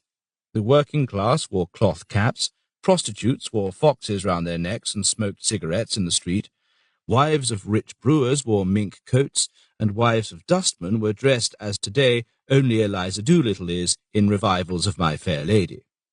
Today, mink has become vulgar, and the Marks and Spencer era has abolished class differences in dress. There are tricks, of course, and there is Dior, of course, but by simply looking at a woman you can no longer tell whether her husband is a struggling property developer or a rich dustman. Not long ago, my blue raincoat was taken away in the Garrick Club by mistake by one of our noble lords, keys in the pocket and all, and I was left with the other man's blue raincoat, keys in the pocket and all. The noble lord wrote me a letter of apology. My only excuse is that a Marks and Spencer raincoat resembles a John Collier raincoat to such an extent. Before the war, people came here to settle only when they were driven to do so. Refugees and immigrants. In those days, immigrants could be white, but we were white Negroes, really. Today, a Negro, as a rule, is black, except that no black man may be called a Negro. No one settled in this country who was not forced to. Today, fellow aliens from happy and prosperous countries flock here. Germans, Americans, Swedes, Arabs, and many others. The British are poor, slightly beggarly even, but well-mannered, good-humoured, tolerant, and civilized. Their elegant decadence is the magnet that draws people here. The English, on the other hand, leave in large numbers. Their exodus is called the brain drain, and includes a fair number of the completely brainless too. The émigrés are old-fashioned imperialists who want cash and security.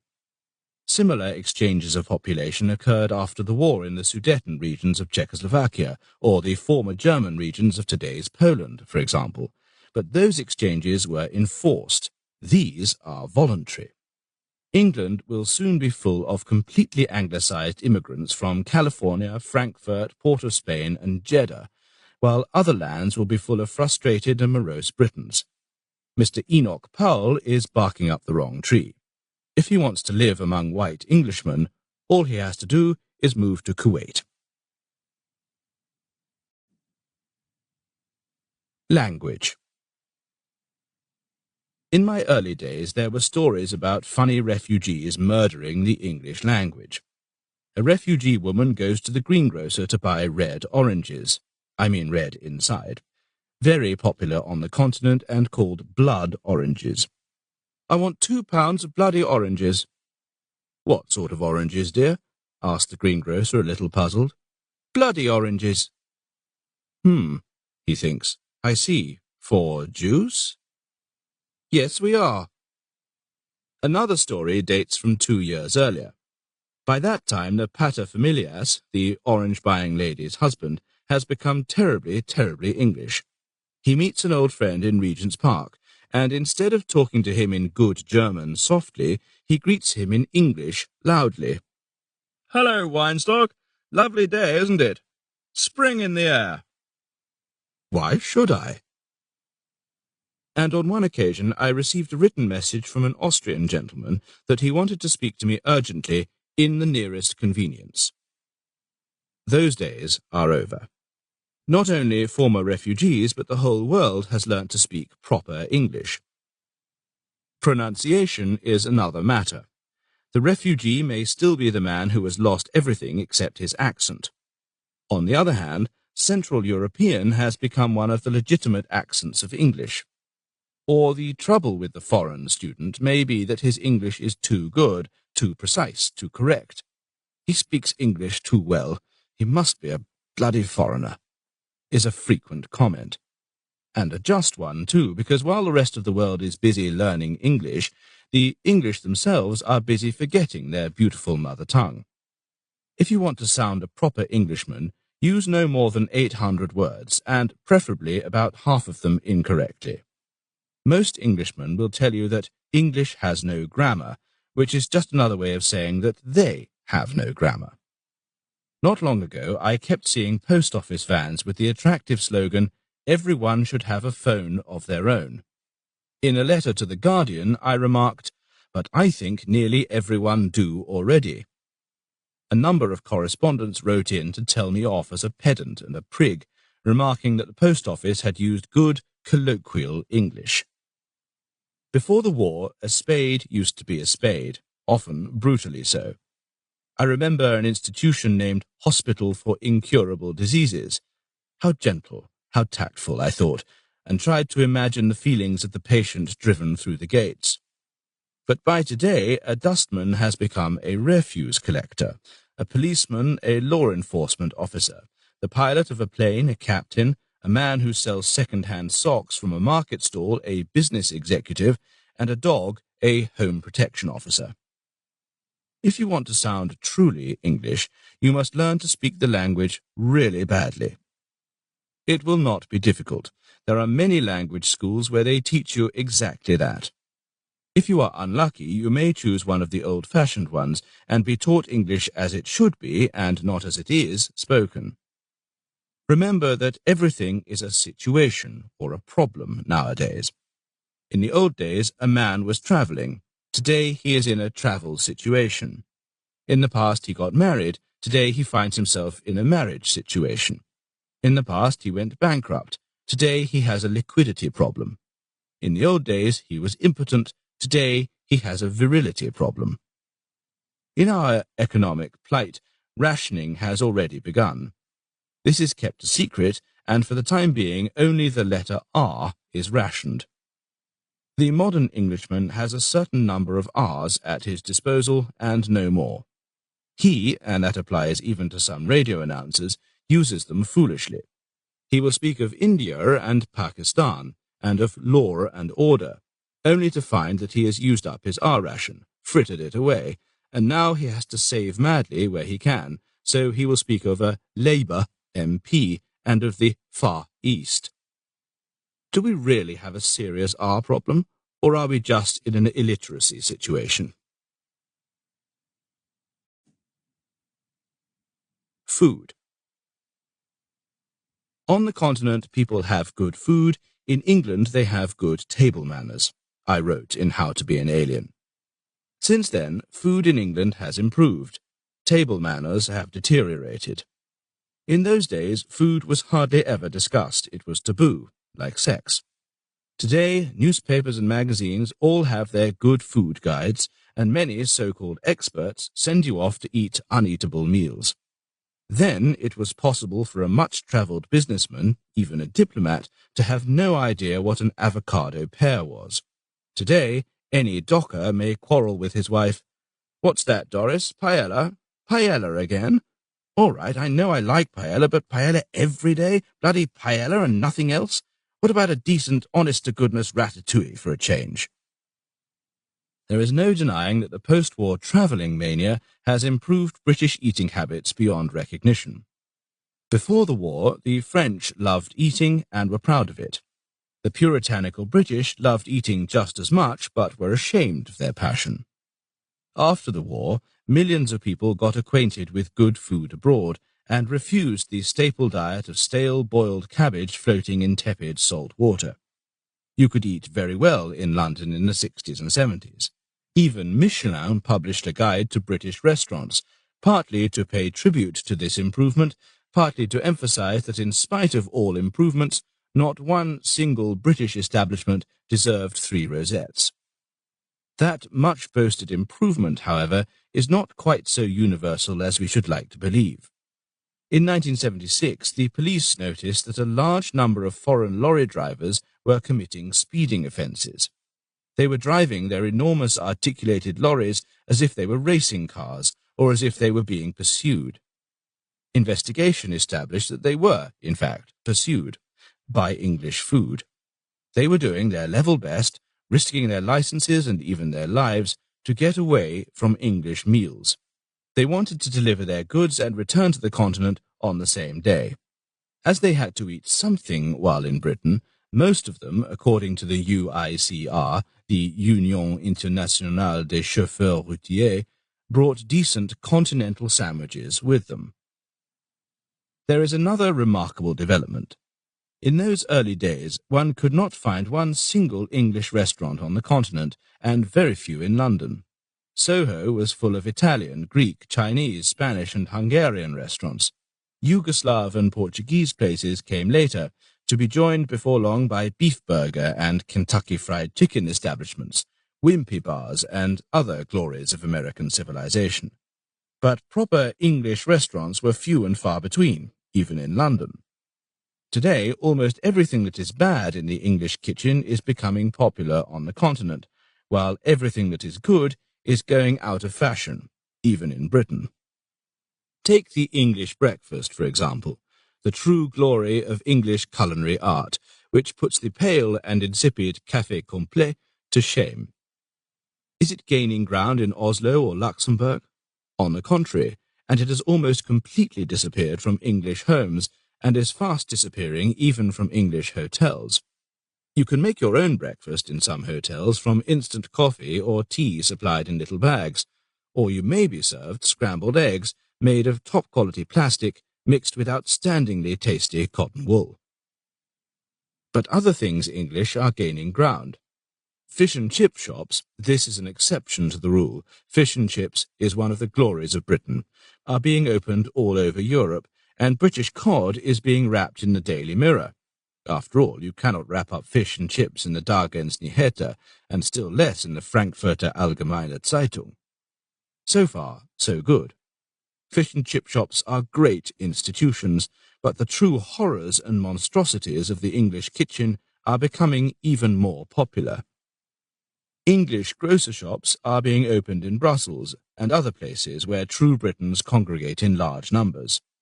They sell canned steak and kidney pud, English sausages, porridge, cans of oxtail and mulligatawny soups, baked beans, tomato ketchup, and other outrages on the human palate. You might have thought that the British leave this country in order to get away from all this. Not at all. They queue up for them all over Europe. I am happy to report that these imports have not made any impact yet on the Continentals. As soon as the French start queuing up for baked beans, I shall commit harikiri, simply by leaning slowly on my favourite carving knife. Yes, the day the French start eating canned steak and kidney pie with a little tomato ketchup on top will mark the end of a great civilization, the end of European supremacy, and the suicide of a continent. And a final warning to continental visitors. Many have come to grief not knowing an important British custom. At dinner parties, on the continent as well as in Britain, you will be offered a second helping. On the continent, particularly in Austria, but also in other Central European lands, you say, "No, thank you," upon which the hostess will shriek, moan, sob, and beseech you to eat a little more. She will accuse you of not liking her food, of spoiling her evening, of making her unhappy, of being unappreciative and ungrateful, a bad guest and a bad man. So you protest your appreciation, assure her that the food is magnificent, one of the memorable meals of your life. Take a lot more of everything, force it down, get indigestion, and speed on to an early demise. All continentals, brought up in Mönchengladbach, Attnang-Puchheim, Hodmezhovacha-Hay, or Subotica, start off in Britain, too, with an innocent "no thank you," as their mothers taught them. And that is the end of the affair. To their horror, the hostess does not fall on her knees and does not threaten suicide if her guest does not make a pig of himself. With rueful eyes, the poor guest sees the dishes disappear, and the subject is closed. So when offered a second helping, grab it, or simply nod. No one will think the worse of you, and no one will regard you as a gentleman for not taking a second helping. No one will regard you as a gentleman whatever you may do, so you might as well take that second helping.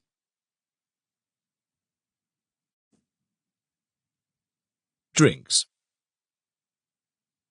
Drinks have gone in or out of fashion, like clothes. When I first came here, gin and lime was the most popular drink. Ask for a gin and lime today, and people will look at you as if thinking you must have fought with the Duke of Wellington's army. Then came the pink gin era. Apart from a few fossils, who drinks pink gin today? Whiskey, of course, has remained a favourite, and vodka has become popular. Justly so. Vodka today is 2.7% stronger than in Tsarist times. Some skeptics doubt that this one single achievement of the Soviet state justifies 60 years of upheaval, misery, Stalin, purges, and the Gulag archipelago, where, by the way, not much vodka is consumed by the prisoners. During the post-war years, the English have learnt a great deal about wine, and Britain is now, par excellence, the land of wine snobbery, beaten only by the United States. The British love sweet wine, but all deny this with a vehemence worthy of a better cause, because they know, or believe, that drinking sweet wine is non-new. Excellent and expensive dry continental wines are being shipped here. Then a little glucose is added to them, in secret. As a French wine expert once remarked to me, the English like their wine dry, as long as it's sweet. British drinking habits are also gaining ground abroad. Whisky and gin and tonic have long been favourites among knowledgeable continentals, but nowadays British-style pubs are being opened all over Europe, and ale is on draft at many places. Serious Belgians, Flemings and Walloons alike, sip Guinness and nod approval. But if the expansion of British ale is a little surprising, the conquering march, well, the few conquering steps of British wine, is downright flabbergasting. More and more people maintain that Britain is a vine-growing country. If it could be done under Elizabeth I, why not under Elizabeth II? What's wrong with our Elizabeth? A friend of mine, in a high and responsible job, and otherwise quite normal, keeps reassuring me in all seriousness that his own wine, grown in Fulham, beats any French and German wine hands down. As he produces only 28 bottles per annum of his Chateau Parsons Green, Puy, Fumé and Niersteiner need not tremble yet. But they'd better watch Fulham. I tried his wine in Chelsea, in a house some 500 yards from the Fulham border. It was vinegary, indeed undrinkable, and we were all embarrassed, except for him. I admit, he said generously, that fine though this wine is, it doesn't travel very well. In the mid-60s, I wrote a book on snobbery with the Duke of Bedford. Once, after dinner, I asked him what his own worst snobbery was. "What exactly do you mean?" he asked. "Something you know is snobbish and silly, still you stick to it." He did not have to think long. "I'd rather bite my tongue off than say cheers." "What do you say? Skull?" "Nothing, of course. That's the point. A man likes to drink in peace and does not want attention drawn to himself whenever he lifts his glass to his lips. Just drink and keep silent." For a while this rule was followed in you circles, but today people do not want to be you anymore. Besides, the one strong measure the Chancellor has taken to solve the economic crisis is to raise the price of drinks higher and higher. That is supposed to save the country, like taking in one another's washing. So the drinkers of Britain are really saving us all. Drinking another double whisky is an act of patriotism, even pink gin, and vodka too. England expects every man to do his duty. Shopping. When you, distinguished visitor, want to do some shopping in England, you are, as you will find out soon, at the mercy of the shop assistants, now called sales ladies or sales gentlemen, soon to be called knights and dames of the barter. Shopping here is different from shopping elsewhere. 1. When you enter the shop, as likely as not, the knights and dames of the barter will be engaged in lively and witty conversation with one another. You must wait until they turn their attention to you, and that may take quite a while. Under no circumstances are you to interrupt their conversation. You are not to speak until you are spoken to. 2. If there are other people waiting in the shop, be the shop the local butcher's where you intend to buy a quarter of a pound of minced meat, or Cartier's where you mean to spend $250,000 on a ring for your girlfriend, you wait for your turn. If the death penalty is ever to be restored in Britain, it will not be for murder, an art the English admire and appreciate as connoisseurs, but for queue-jumping, the most heinous of all crimes. 3. While, say, the butcher serves a lady who is shopping for 5 days for her family of 14, you must not take advantage of a momentary pause, as you would in France, to butt in and ask if he has any calf's liver. Not because you want to be served out of turn, of course, just to find out whether it is worth waiting. You will get no reply. This is not discourtesy, it is simply due to the fact that you do not exist. You may not be aware of this, you may live in the mistaken belief that you do exist, but you do not. Before your turn comes, you are less than a dog. A dog would be noticed and urged to leave the shop. But you definitely do not exist before your turn comes. You are a non-person. You are thin air, a non-entity, a body non-incarnate, waiting to be materialized when the butcher turns his smiling attention to you. 4. Few British people go shopping because they need something, still less because they can afford it. Shopping is a social occasion, an opportunity for a chat, an opportunity to display your charm, to show the world that you are on Christian name terms with the butcher's second assistant, and not just a casual who has dropped in from the street. When your turn comes, the butcher's full attention will be yours. No one exists but you. You are the centre of his universe, and that's quite something. You may wax a trifle impatient when, having already waited 57 minutes in the queue, ankle-deep in sawdust, the lady with the large family starts explaining to the butcher which of her children loves liver and which prefers kidney, or when she inquires if the butcher's younger daughter has already had her second baby. You should suppress this impatience. When your turn comes, the butcher will be yours and only yours. You can then discuss with him last night's rain, your digestion, your children's progress in arithmetic, the topless lady's photo in today's Sun, but not politics, or indeed anything that a reasonably intelligent adult would like to discuss with his favourite butcher. In France, they would interrupt you with some rude remark. In Italy, they would howl and burst out in ribald laughter. In Greece, they would set fire to the shop. But you are in England, among tolerant and understanding Britons, who are waiting patiently, not so much for their meat, as for their turn to chat with the butcher.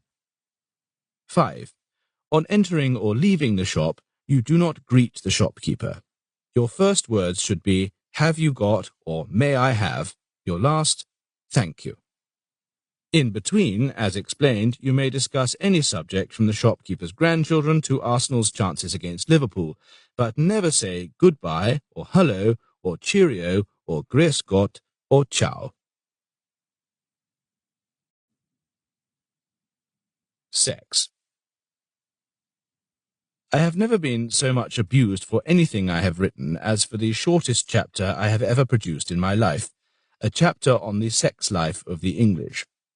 People kept pointing out to me that the English multiply somehow and survive as a nation. This, surprisingly, is true. Nowadays, they also point out that London is, or was for a time, the sex capital of the world. Let them believe it, it makes them happy. The sex life of the English is in strange contradiction with their placid temperament. In everything else, e.g. queuing, driving, they are reserved, tolerant, and disciplined. In their sex life, they tend to be violent and crude. A surprisingly large number of Englishmen like to be flogged by ladies wearing black stockings and nothing else. They believe that those ubiquitous places where women strip and show themselves stark naked to an audience for a modest fee are evidence of virility. They think that the high circulation of porn magazines is a sign of high sexuality and not of high neurosis. They fail to see why sweating, topless waitresses should put you off food and sex at one and the same time. They also fail to see that a beautiful woman's knee in elegant stockings is more alluring and exciting than the sight of a naked sexual organ. They are misled by their noble democratic principles, which proclaim that justice must not only be done, but must be seen to be done. They think that it applies to the female organ, too. It must not only be there, it must be seen to be there. People have asked me many times, with an ironical glint in their eyes, if I still believed, as I wrote in 1946, that continental people have sex life, the English have hot water bottles. Or do I agree that things have changed and progressed? Yes, I agree that things have progressed. Not on the continent, where people still have sex lives, but they have progressed here because the English now have electric blankets. It is a pity that electricity so often fails in this country. The fact remains that England may be a copulating country, but it is not an erotic country. Whenever I try to personify sex in England, Lord Longford or Mrs. Whitehouse spring to mind. Girls are being taken to bed, to be sure, but they are not courted. They are being made love to, but they are not pursued. Women are quite willing to go to bed, but they rarely flirt with men. Ladies between the ages of 8 and 80, let's say 85, come back from Italy outraged and complaining bitterly about the crude wolf whistles. Crude they may be, but they do make middle-aged ladies feel 25 years younger, wanted and desired, and these complaints are just disguised boasts. When bishops, retired brigadiers, or at least young executives start wolf-whistling in this town of ours, then I may believe that London has become, well, not the sex capital of the world, but a budding sex village. Another thing that has changed in the last decades is the position of homosexuals. It is a far cry from the inhuman persecution of Oscar Wilde to public demonstrations that homosexual marriages should be legalized. I have heard of a graffito at an American university which claimed legalized necrophilia, but this is not a popular movement here as yet. On cat worship. Having joked for decades about how the English worship the cat, like the ancient Egyptians, only more so, I have fallen for the cat myself. It has become my sacred animal. It all started with a little black cat visiting me. "I like it here," she declared, and kept turning up. I thought it would be courteous to call her by a name when talking to her, but I had no idea what her name was. I had to call her by the generic name of Tsica, the Hungarian for pussy. Later, she started spelling her name Tsitsa, because she spells everything phonetically. I felt embarrassed at not being able to offer her anything to eat, just as one feels the need to offer a cup of coffee or a drink, even to casual visitors. So I started buying cat food. I did not know then what I know now, that this is the way of stealing somebody else's cat. One day I was caught red-handed. In a little supermarket I had a tin of cat food in my hand when a nice-looking blonde lady came up to me, threw a glance at the object in my hand and asked me somewhat pointedly if I was the gentleman who lived in that little red brick house round the corner. I admitted I was he. "My cat keeps visiting you," she said firmly. "I know," I replied. I started feeding her, not realizing that I was not supposed to do so. Too late now. She expects to be fed. "That's all right," said the kind lady. "We can share her from now on." She added, "This would have been a tragedy 2 years ago. I have a son who just adored that cat, but he is 14 now, and he has reached an age when he is more interested in girls than in cats." "That's perfect timing," I told her, "because I have reached an age when I'm getting more interested in cats than in girls." So we shared Tsica. That's how I got hold of half a cat. Friends started guessing which half of her belonged to me, the Tsi or the Tsa. There were some ribald suggestions that it was the Tsa. Then difficulties arose in her original home. A new tenant on the ground floor kept locking the door against her, and she could not get in and out. She got fed up with that and moved over to me completely.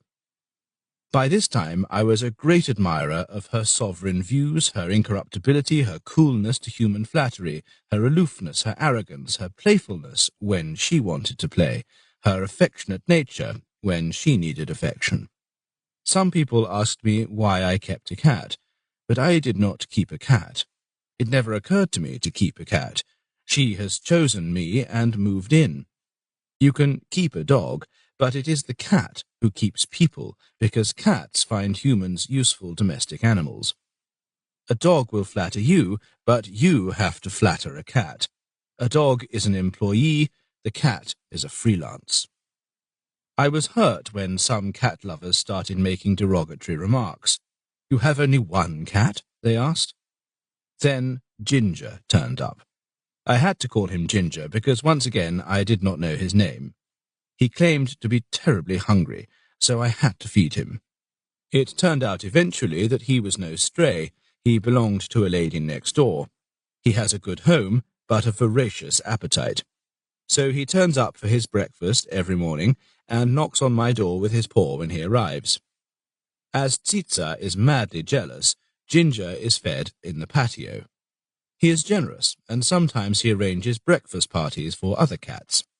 Always the same two cats are invited, and they eat together in a pleasant and friendly manner. It is all rather formal.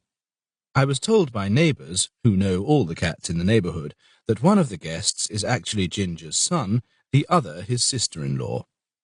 Other cats know about these feasts. They keep turning up and looking at me with an air of expectancy. I resist becoming the useful domestic animal of more and more cats, but I know I am fighting a losing battle. The stray cats of Fulham have got my name and address. Some friends believe that I am overdoing things with Tsitsa. Not quite so much as Deja Jamori, a brilliant but eccentric and misanthropic Hungarian writer of an earlier generation. He hated human beings, but loved and respected his cat. He promised an article for Christmas to a newspaper, but failed to deliver it on time. A frantic editor rang him up several times. In the end, he put a sheet of paper on his desk, but before he could start writing, his cat lay down on the paper, as cats are wont to do. To move the cat was out of the question, but the article was really urgent by now. So he wrote the article around the cat. The manuscript, I am told, is still preserved in Budapest. I have not done that as yet, but I see the point. Whenever Tsitsa sits on my chair, at the desk or at the table when I want to eat, I move her chair gently and get another chair for myself. I have been late for appointments, failed to go shopping, and missed planes because Tsitsa was sitting on my lap. But why don't you throw her down? Quite a few astonished people have asked me. But I am equally astonished by such questions. You don't throw a fellow being down. You don't treat her that way just because she happens to be a cat. That would be real racial discrimination. The human race discriminating against the feline race. On how not to be reserved. The trouble with the English, a Cypriot restaurant owner in Islington told me, is that they are not reserved enough. You mean that they are much too reserved, I corrected him. That's what I thought for a long time too. I concentrated all my energies on making them less reserved, less stiff, on making them relaxed, at least on one single occasion, at least in my own restaurant. But you never succeeded, said I. Alas, I did. On New Year's Eve, this restaurant was chock full. I had to send clients away. The atmosphere, the ambiance was marvellous. People started talking to one another across the tables, even flirting with one another. At midnight, glasses were raised, strange people drank champagne together, they embraced and kissed. They sang Auld Lang Syne in chorus and started dancing. Everybody in the restaurant, not a single soul, stayed at the tables. I never thought this was possible in this country. I was really happy. And even that was not all. They marched round and round the tables, then it became much too hot, and someone had the bright idea of leading the lot of them out, and they danced round and round the square. I've never seen a happier and more hilarious crowd, even in Nicosia, than those dancers in the square. Then what are you complaining about? Only half of them came back. On the national passion. Quite a few people told me that I was mistaken when I made fun of the English queuing habit. It was simply a wartime expediency, it was explained to me, and it would disappear in no time. It is still with us, and will remain with us forever, because it corresponds to an inner need. It is a way of self-expression. Other nations need occasional outbursts of madness and violence. The English need occasional excesses of self-discipline. Other nations, under unbearable stress, shout, howl, get into brawls, run amok. The English queue up for a cup of tea. Demonstrations in other countries are violent affairs with baton charges and mass arrests. Such things have occurred here too in the past. Today, if you are bored, you arrange a demo. It may be about the fraternal visit of some objectionable Eastern potentate, or it may just as likely be a protest against the late delivery of the morning mail, or the exclusion of Dachshunds from comprehensive education. It may be a demo by citizens because too few of their relatives are allowed into the country, or a demo by Enoch Powell's supporters against letting in too many. It may be a demo by bread delivery men against the low price of bread, or by housewives against the high price of bread. Whether it is a demo by stamp collectors for more special issues, or by pacifists for the abolition of nuclear weapons, it does not matter. The picture will always be the same. A peaceful, smiling crowd, marching, carrying boards with slogans, and accompanied by a large number of bored policemen. All they will achieve is a gigantic traffic jam, but that's better than nothing. Indeed, judging by some demonstrators' looks at frustrated motorists, it must be quite satisfactory. In shops, the English stand in queues. In government offices, they sit in queues. In churches, they kneel in queues. At sales time, they lie in queues all night in Oxford Street. I was queuing myself once at the snack bar of Hurlingham Club. The queue was long. In front of me there was a patient and silent middle-aged English couple, and in front of them 3 crazy foreign women talking to one another in loud voices and with atrocious German accents. They had forgotten to collect their cutlery when joining the queue, and they had forgotten to collect their salad from a side table, so they were rushing backward and forward, cackling, "I am so sorry," with what they must have believed to be impeccable English manners. When they broke the sacred order of the queue once again, the taciturn Englishman started losing his temper, and was obviously about to say something rather strong, when his wife warned him, "Don't, Giles, they're not English." That settled it. The man calmed down and took no further notice of the 3 irritating females. As they were not English, one could not expect them to behave. Perhaps one could train hedgehogs, chimpanzees, or foreigners to queue up in an orderly fashion, but it is not worth the trouble. Yes, I do see the tormenting need in the English for frequent bouts of self-discipline, so I used to be puzzled by the behaviour of football fans. How did their nauseating vandalism fit my theory? I had to investigate, and my findings are not at all surprising. 97.2% of all supporters of Manchester United are foreigners, mostly Dutch and Albanians. Of the rest, 2.8% are Irish and Czechoslovakian, which leaves just a handful of English supporters. After the defeats of their club, these 2 or 3 English people queue up for cigarettes, then for sandwiches, then for beer, and having let off steam in true English fashion, they go home to queue up for their supper. The rest? No, Giles, they are not English. On not complaining. You must never complain. Complaining is very un-English. If you are kept waiting half an hour in a shop by the Knights of the Garter, if a bus conductor or a labour exchange official is rude to you, if a waiter brings your food ice cold, you keep your mouth shut.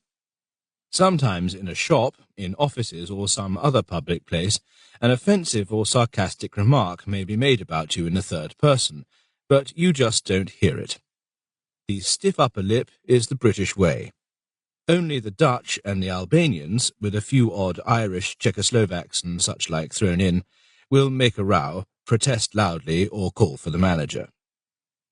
Should you be so misguided as to complain, or at least murmur, public opinion will instantly turn against you. Who does he think he is? The waiter may pour tomato juice down your collar, and you exclaim, "Ouch!" Someone will be sure to remark, "It's difficult to please some people." So do not complain. Never complain. Whatever happens, remember the new national slogan. It's one of those things. When your brand new toasting machine goes up in flames and toasts you instead of your bread, you nod, "It's one of those things," and the matter is closed. Apart from being utterly un-English, un-Scottish, and un-Welsh to complain, there is another reason for not opening your mouth. They do not even hear the complaints. Their ears are not tuned to them. A friend of mine, a film writer, was a regular client at a famous and expensive Soho restaurant. At 2 p.m. precisely, and at 9 p.m. at dinner time, the office door opened, and an elderly gentleman in morning coat came out, as he had been doing for the last 37 years, went from table to table, bowed slightly, and asked, "Did you enjoy your meal?" For 37 years, hundreds of thousands of properly brought-up English people replied to him, "Very much indeed." The man bowed once again, said, "Thank you very much," and moved on to the next table. One day the lunch was so abominable that my friend, Dutch mother, Albanian father, one Irish, one Czechoslovakian grandmother, decided to tell him the naked truth. At 2 o'clock the door opened, and the antiquated manager came out as usual. When he reached my friend's table, he bowed and asked yet again the question he had asked 1,000,000 times in 37 years. "Did you enjoy your meal, sir?" My friend replied, "Not at all. It was lousy." The manager bowed with his customary obsequious smile, "Thank you very much, sir," and moved on, satisfied. Bank holidays. It is the sign of a poor society that it has too many holidays. A poor society is often a religious society. It has given up all hope that the government will improve its lot, so it puts its hope in God. England used to have 5 holidays per annum, and that was that. Then she added New Year's Day because of the prevailing absenteeism on that day. Nobody worked in any case. Soon there was talk in some places of making Wednesday afternoons holidays too. Everyone slipped away to watch football matches, so nobody worked in any case. Then England started messing about with substitute, supplementary, and compensatory holidays.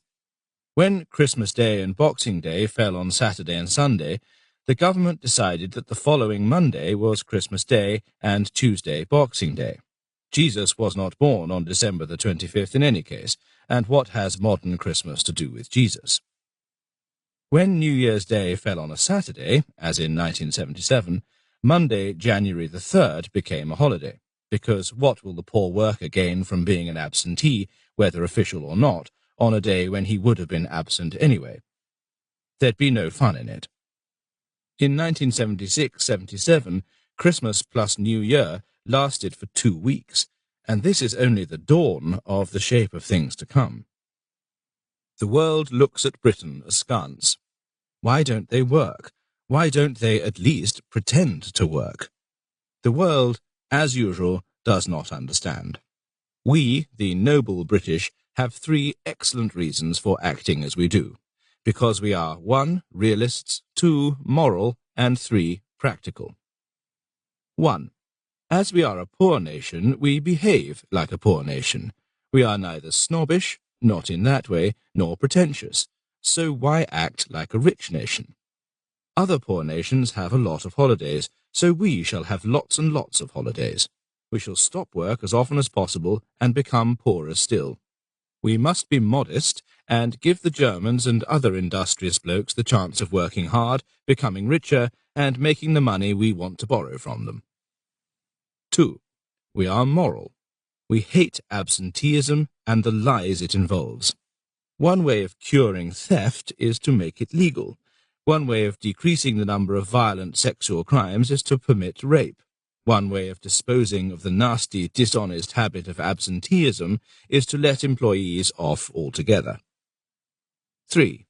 The final reason is purely practical and based on sound economic assessment. Whether we work or not makes hardly any difference, so it is only sensible to save electricity, coal, administration, fares, and effort. Buses. Bus drivers still play the happy games described in How to Be an Alien, available in all the better bookshops, but the buses have become much more sociable than they used to be. Nowadays they travel in groups of 3. You have to wait 40 or 50 minutes for a bus, but then you get 3 at a time, so you are amply compensated. It always makes me feel happy and prosperous whenever I travel in 3 buses at one and the same time. Bus crews, on the other hand, explain that they must travel in groups of 3 to protect themselves against the wrath and lynching mood of the public. But why should the public be so angry? I asked. Because we always travel in groups of 3. How to get lost in London.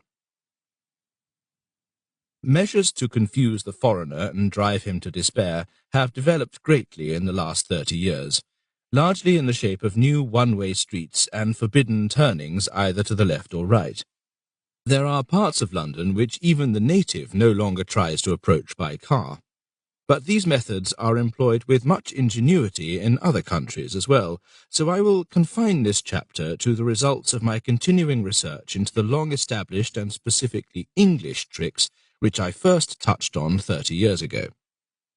1. Some streets, like Walm Lane in Cricklewood or Farm Lane in Fulham, take a 90-degree turn and thus become their own side streets. If you continue straight along Walm Lane, coming from Shoot-Up Hill, you will in fact be in another street. In order to stay in Walm Lane, you have to turn sharp left. 2.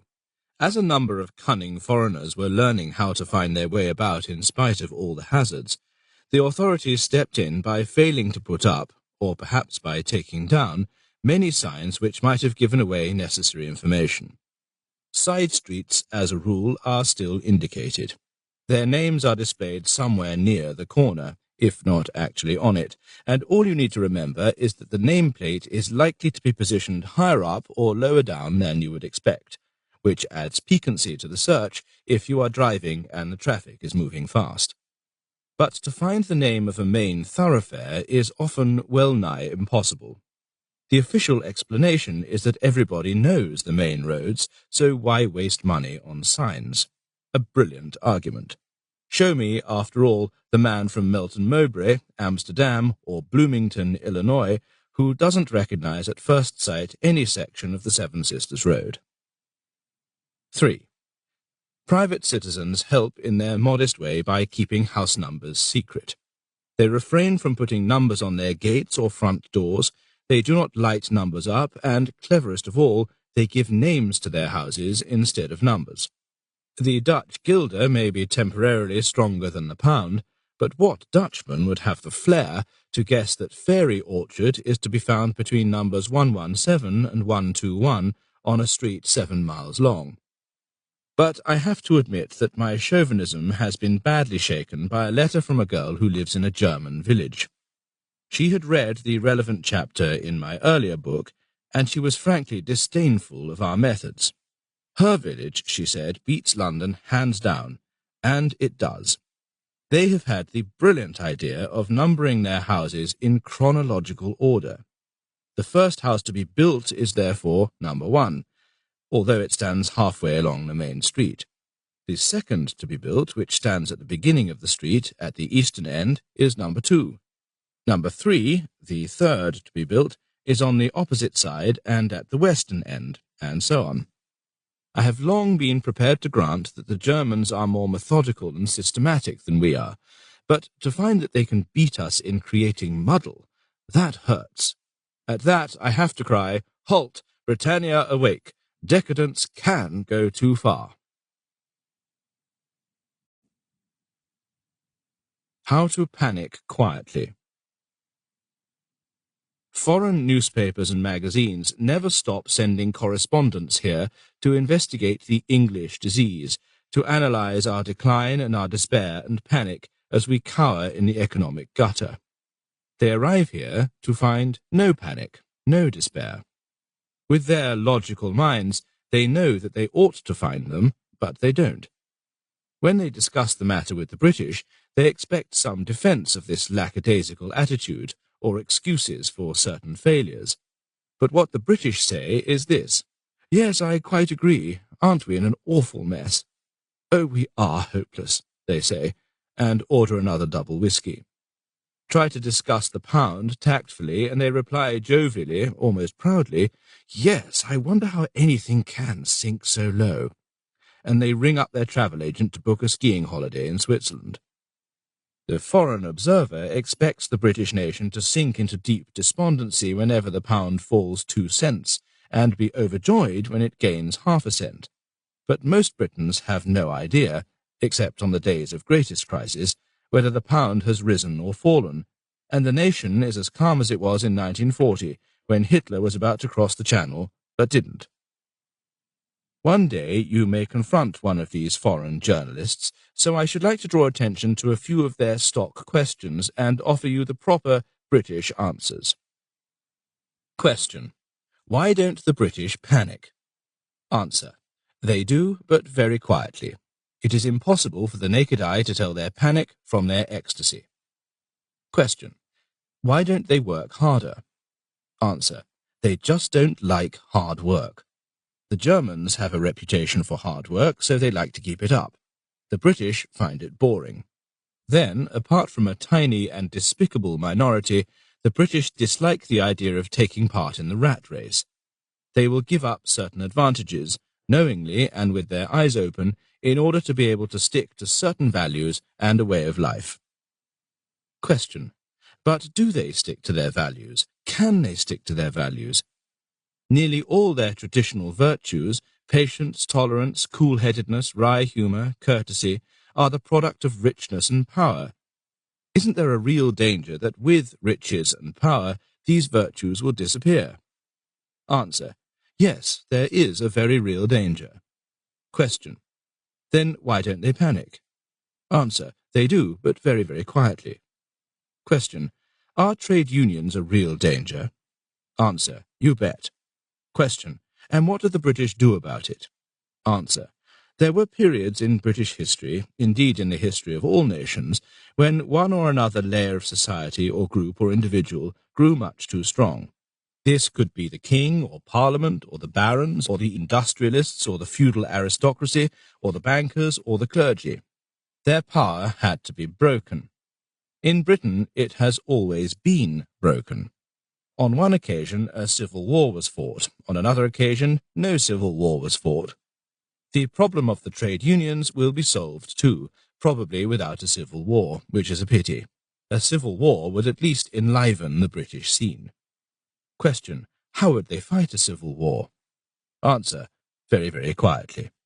Question: isn't there a danger of extremists gaining the upper hand? Answer: hard to tell. Probably not. The British, on the whole, are extreme moderates, passionate pacifists, rabid middle-of-the-roaders. But one cannot be sure. Question: isn't then a dictatorship or some other form of authoritarian regime a possibility? Answer: unlikely. The British are too used to solving their problems in committees, in open discussions. They are used to no-confidence motions, to letters to the editor, and just to opening their mouths and speaking up. Besides, they would laugh any would-be dictator off the face of Britain. When the Russians chased away the Tsar, no democracy followed because they did not chase away Tsarist traditions. Or take Uganda. We keep saying you can't expect a Westminster-type democracy there, they don't have the tradition. Similarly, we don't have the authoritarian tradition. Britain completely lacks practice in authoritarianism. They don't know how to be dictators. They don't know how to be slaves. They don't know how to be afraid of authority or the police. Question: with all these splendid principles and lack of authoritarian traditions, isn't there a danger that the country will go to the dogs? Answer: the country is going to the dogs, but this has always been a country of dog lovers, so why worry? On fiddling through. You can be as rude about the English as you wish. They positively like it. In any case, you cannot be as rude about them as they are about themselves. Years after the First World War, when I was a child in Hungary, people were still laughing about the war communiques of the Austro-Hungarian High Command. Every rout they had suffered became an orderly and planned withdrawal. Giving up whole provinces and running away became straightening the lines, and chaos and final collapse was strategic reorganization. In World War II, it took me 3 years in London to get used to the relish, the positive joy with which the English reported their defeats, disasters, and routs. The greater the disaster, the greater the joy. By the time I got used to the disasters and started enjoying them myself, it was too late. They had started winning victories and went on to win the war. It is praising the British that creates problems. Praising is patronizing, slapping on the back, and that they find offensive. Tell them you are a great nation, and most of them will laugh because no one has spoken of great nations in Europe since the death of de Gaulle. Others will not laugh, but will feel offended. Who the hell are you to distribute medals? If you want to be polite, call them a once great nation, or better still, a once great nation now in decline.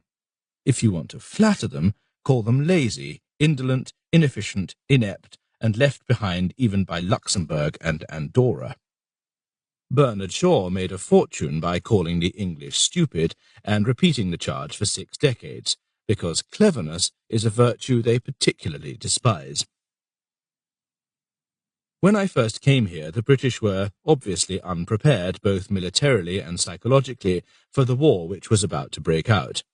They shrugged their shoulders and reassured jumpy aliens like myself that we shall muddle through.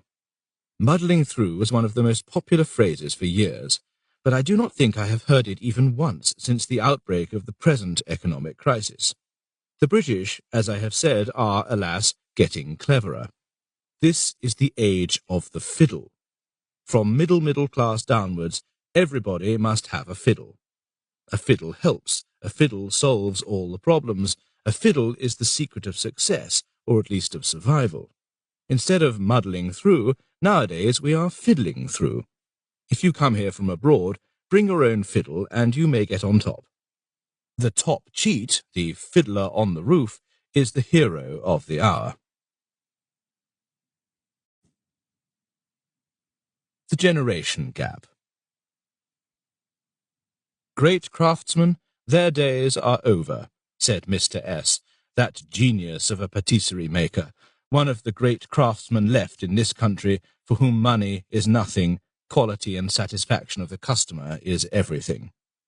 I am no sweet-eater. Old aunts hated me as a child because I never touched the cakes they had made for me with so much care and love. I still would not touch anybody else's chocolate cakes with a barge pole, but Mr. S. is in a class of his own. Perhaps you are not fond of Harold Pinter or Tom Stoppard, excellent playwrights though they are, but still raise your hat to Shakespeare. You may not be impressed by Brasilia, yet you are awestruck by Venice. You may not be fond of pop music, but you are haunted by the Ninth Symphony. In other words, Mr. S. is the Shakespeare cum Beethoven of the Chelsea bun. When I retire or die, he went on ruefully, that will be the end of my craft. Nobody will produce this sort of stuff, and if someone produced it, people wouldn't appreciate it. They would buy and enjoy frozen muck at the supermarket. Young people are no good. I have nobody, just nobody, to pass my business and skill on to. I thought you had a son, I interjected. Mr. S. got angry. Yes, I do have a son. He's a good-for-nothing, a dead loss. I couldn't ask which prison he was in, so I put it more tactfully. What is he doing? He sighed deeply. He is a professor of mathematics at London University. Is the economy really on the mend? When I was young, I heard this joke in Budapest. A man goes to the rabbi and complains, "Rabbi, I am in despair. At my wit's end. Life is unbearable. We just cannot stand it any longer. There are 9 of us, my wife and myself, her parents and 5 children, and we all live in one room. What can I do?" The rabbi tells him kindly, "Take the goat in." The man is incredulous. "In the room?" "Yes, in the room. Do as you are told, take the goat in, and come back in a week's time." A week later the man comes back, half dead. "Rabbi, we just cannot stand it. All of us are going crazy. The goat is filthy, loud, dirty. It stinks. It makes a mess." The rabbi told him, "Go home and let the goat out, and come back in a week's time." A radiantly happy man visits the rabbi a week later. "Life is beautiful, Rabbi, lovely. We all enjoy every minute of life. No goat, only the 9 of us." The same has happened to the British economy. The bank rate, or minimum lending rate, went up to 15%, then down to 12.5%. Now the country is rapturously happy and oozing optimism. How wonderful! A lending rate as low as 12.5%. All that has happened is that the goat has been taken out of the British economy. How to lose an empire. To lose an empire is a bit of a shock. I personally did not like it at all. I am that mildly left-wing liberal who has always preached that it became we for me after the war, ought to give it up. But I never expected that Attlee would follow my advice. It is very satisfactory to advocate a noble deed, but it is quite shocking to see responsible people acting on your advice. The change of atmosphere came very suddenly to the whole world. Before the war, Hitler declared that the Sudetenland was his last territorial demand in Europe, and all he wanted was the return of the former German colonies. I do not remember one single voice, including African or Asian voices, declaring that the age of colonies was over, that all nations and tribes wished to be independent now, and that the idea of imperialism was or should be dead. People said instead that it was quite reasonable on Herr Hitler's part. We would see what we could do. We hinted that Hitler could have other people's colonies. That would be only fair, but not ours. There were some whispers about the Germans having been harsh and cruel colonizers, not so decent and universally beloved as the British, the French, the Dutch, the Belgians, or the Portuguese. But, I repeat, not one single voice told Hitler, colonies? No, you cannot have colonies. As a matter of fact, no one can have colonies anymore. The change on this matter was as thorough as that in people's attitude to female nakedness. But at least between the times when a Victorian lady could not be persuaded to show her ankles and the times when a neo-Elizabethan lady could not be persuaded to cover up her breasts, a whole century passed. But it took only a few short years for nations to cover up their colonies with a blush, hide their dominions, apologize humbly for their former mistake of running a disorderly empire and living on the earnings of its natives. So-called freedom and independence was granted to all and sundry, whether they wanted it or not. No doubt it is the speed with which it happened that has made losing an empire a bit of a shock. It is like an individual losing a limb. You can't help getting used to your left foot, and you do miss it when you have to part with it. But people react to such a disaster in diverse ways. Some people become bitter and full of hatred and blame others, starting with God, for their misfortune. Others who have lost a hand are determined to show that they can become virtuoso piano players, like Ravel's famous friend, or become football players without legs, like a young and admirably brave little boy I know. Others despair and come to the conclusion that life is not worth living any more. Others look at their tragedy wisely and realize that the dreadful loss is also, like all losses, a gain. You can discover certain aspects, beauties, and values in life which would have remained undiscovered but for your misfortune. If you are wise enough, you will accept your limitations and turn to new fields in search of new satisfactions. A legless man may be wiser, more intelligent, better educated, more widely read, a better chess player and a more knowledgeable stamp collector than a man with 2 legs, but he will not be able to run faster. If you want to become a modern Englishman, you must make up your mind which of the main groups you wish to join. 1. The Colditz group. This group holds that empire or no empire, we are still top nation. We licked those bloody Nazis single-handed, except that we did not. Never mind that the pound is slipping, it is Colditz that counts. The German economy may be powerful and we may be beggars, or at least borrowers, what's the difference? But so what? During the war, which ended over 30 years ago, about the length of time that passed between Napoleon and the Crimean War, another era in history, well, during the war, the brilliant British outwitted those dull Germans. The Germans were brutal, coarse, cruel, and dim-witted. The British noble, heroic, indomitable, and gallant. If you doubt this, read any trashy novel or watch even trashier films on television. You can see 2 a day. It was our finest hour. We, the Colditz group, want to live that finest hour forever. Yes, we want to escape from something, as everybody in Colditz was always escaping. 2. The Palmerston Group. Or you may maintain, as millions do, that absolutely nothing has in fact changed.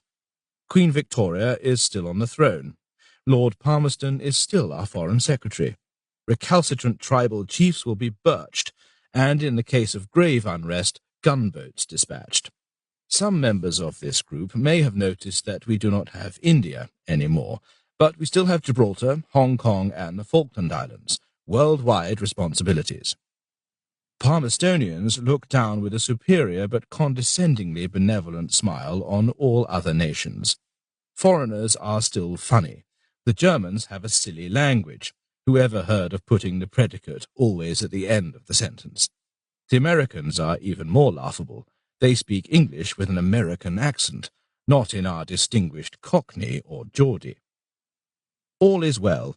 Really, the main problem is to keep poor, sick Albert alive, because our good Queen Victoria would be very upset if he died. Only the British are real people who can be respected, with a few exceptions who are no good at all. A. The working classes. B. The lower middle classes. C. Business people, executives, and all people in trade.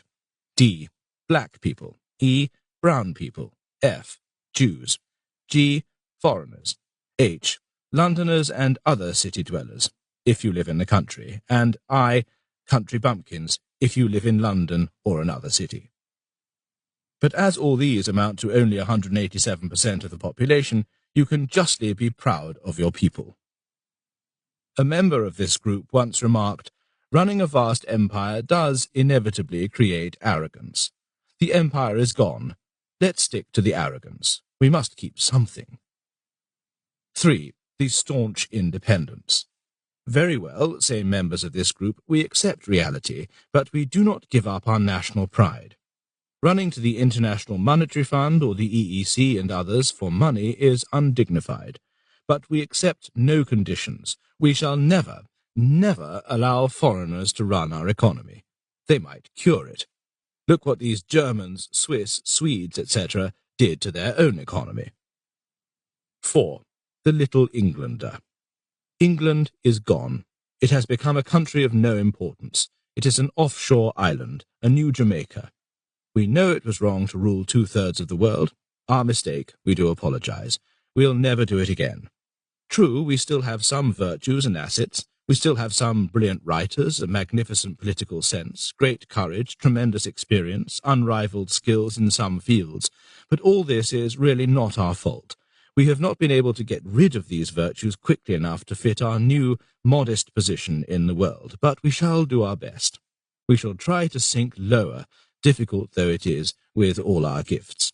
But we'll try. We won't give up. Sorry for being alive. 5. The Mikes Group. Or you can join me. This is what this whole book is about. We will say, and we may be right or we may be too pessimistic, that nations grow old just like individuals. They lose their competitive spirit, their ambitions, their virility. In other words, they grow up, become wise, likable, and humane. If you have to become poor, learn to enjoy your poverty, but do not become a showing-off, conceited nouveau pauvre. If you become weak, find new strength in your weakness. If you have to decay, decay with elegance and grace. An aging gentleman cannot be a great tennis champion, a devastating fast bowler, or a record-breaking long-distance runner. On the other hand, those loud-mouthed vulgar youths cannot be shrewd, mature, and wise old men. How to become a colony. The British are brave people. They can face anything except reality. You can tell them that they have lost an empire and that they are slowly sliding out of the first 11 of countries. That is obvious. But you cannot tell them, so don't, that they are being colonized themselves. They are being colonized by rival powers. First of all, they seem to have become a colony of Saudi Arabia. Sometimes, looking at certain districts of London, you would think that there can be no more Arabs left in Riyadh. There must be more sheikhs in the London casinos than in all of Jeddah. During the hot, long summer of 1976, the country was actually being turned into a desert, with a few oases here and there. We have even got the oil, as befits a country which other countries want to colonize. The Arab menace, however, is much less serious than it seems. It is true that they buy up half of the country. It is true that they fill the most expensive British nursing homes with patients, grand or humble, to such an extent that in these establishments all notices, menus, etc. are printed in Arabic with an English translation, for the staff. But the Arabs, at least, return to Britain a substantial part of the money they make on their oil. Not so much through the nursing homes, although what they rake in is not inconsiderable, as through the gaming tables. This is fair and decent of them.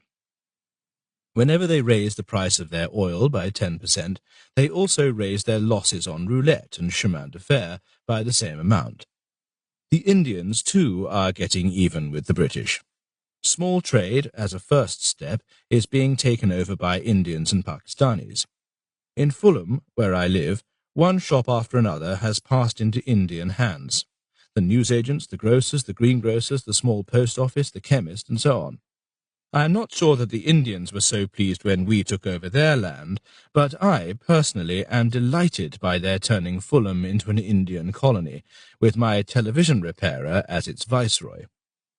The small, dingy English grocer shop has become a splendid little supermarket. At the post office, service and courtesy have improved beyond recognition. The newsagents, unlike their English predecessors, send me the papers I have ordered, and they arrive early in the morning. And the Indians keep their shops open at all the hours when you want to shop, not only at the so-called regular hours when you do not or cannot. The new Indian Empire is heartily welcome, by me at least, but, alas, there are limits to its expansion. At Earl's Court, particularly around Gloucester Road, the Indian Empire reaches Arab territory, and this empire is more staunchly defended than ever our empire was. No question of granting independence to Gloucester Road. Even the EEC countries are quick to seize their chances. I wrote some years ago that the common market ought to beware because Britain is not, in fact, joining Europe, but is founding a new empire. I could not have been more wrong. It is our EEC partners who are colonizing us. Britain is being invaded. The Ministry of Defence keeps a sinister silence about this new invasion, which is much more effective than William's amateurish attempt was in 1066. Anyone who has eyes can see what is happening. A large foreign army, broken up into small units, is arriving day after day at Dover and Harwich. They are armed with travellers' checks and foreign currencies with great power of penetration. They bring with them vast shopping bags disguised as motor cars and shooting brakes. The groups look quite innocent, except that from time to time their eyes roll ferociously, and they utter a menacing battle cry which sounds like Marks and Spencer, Marks and Spencer. There is one great difference between the new invasion and that of William. William's army has stayed in England for 1,000 years, and there is little hope that their descendants will ever leave. The new invaders grab their loot and withdraw almost immediately. Once upon a time, it was the British who invaded strange lands and got hold of foreign treasure in exchange for beads and other worthless bric-a-brac.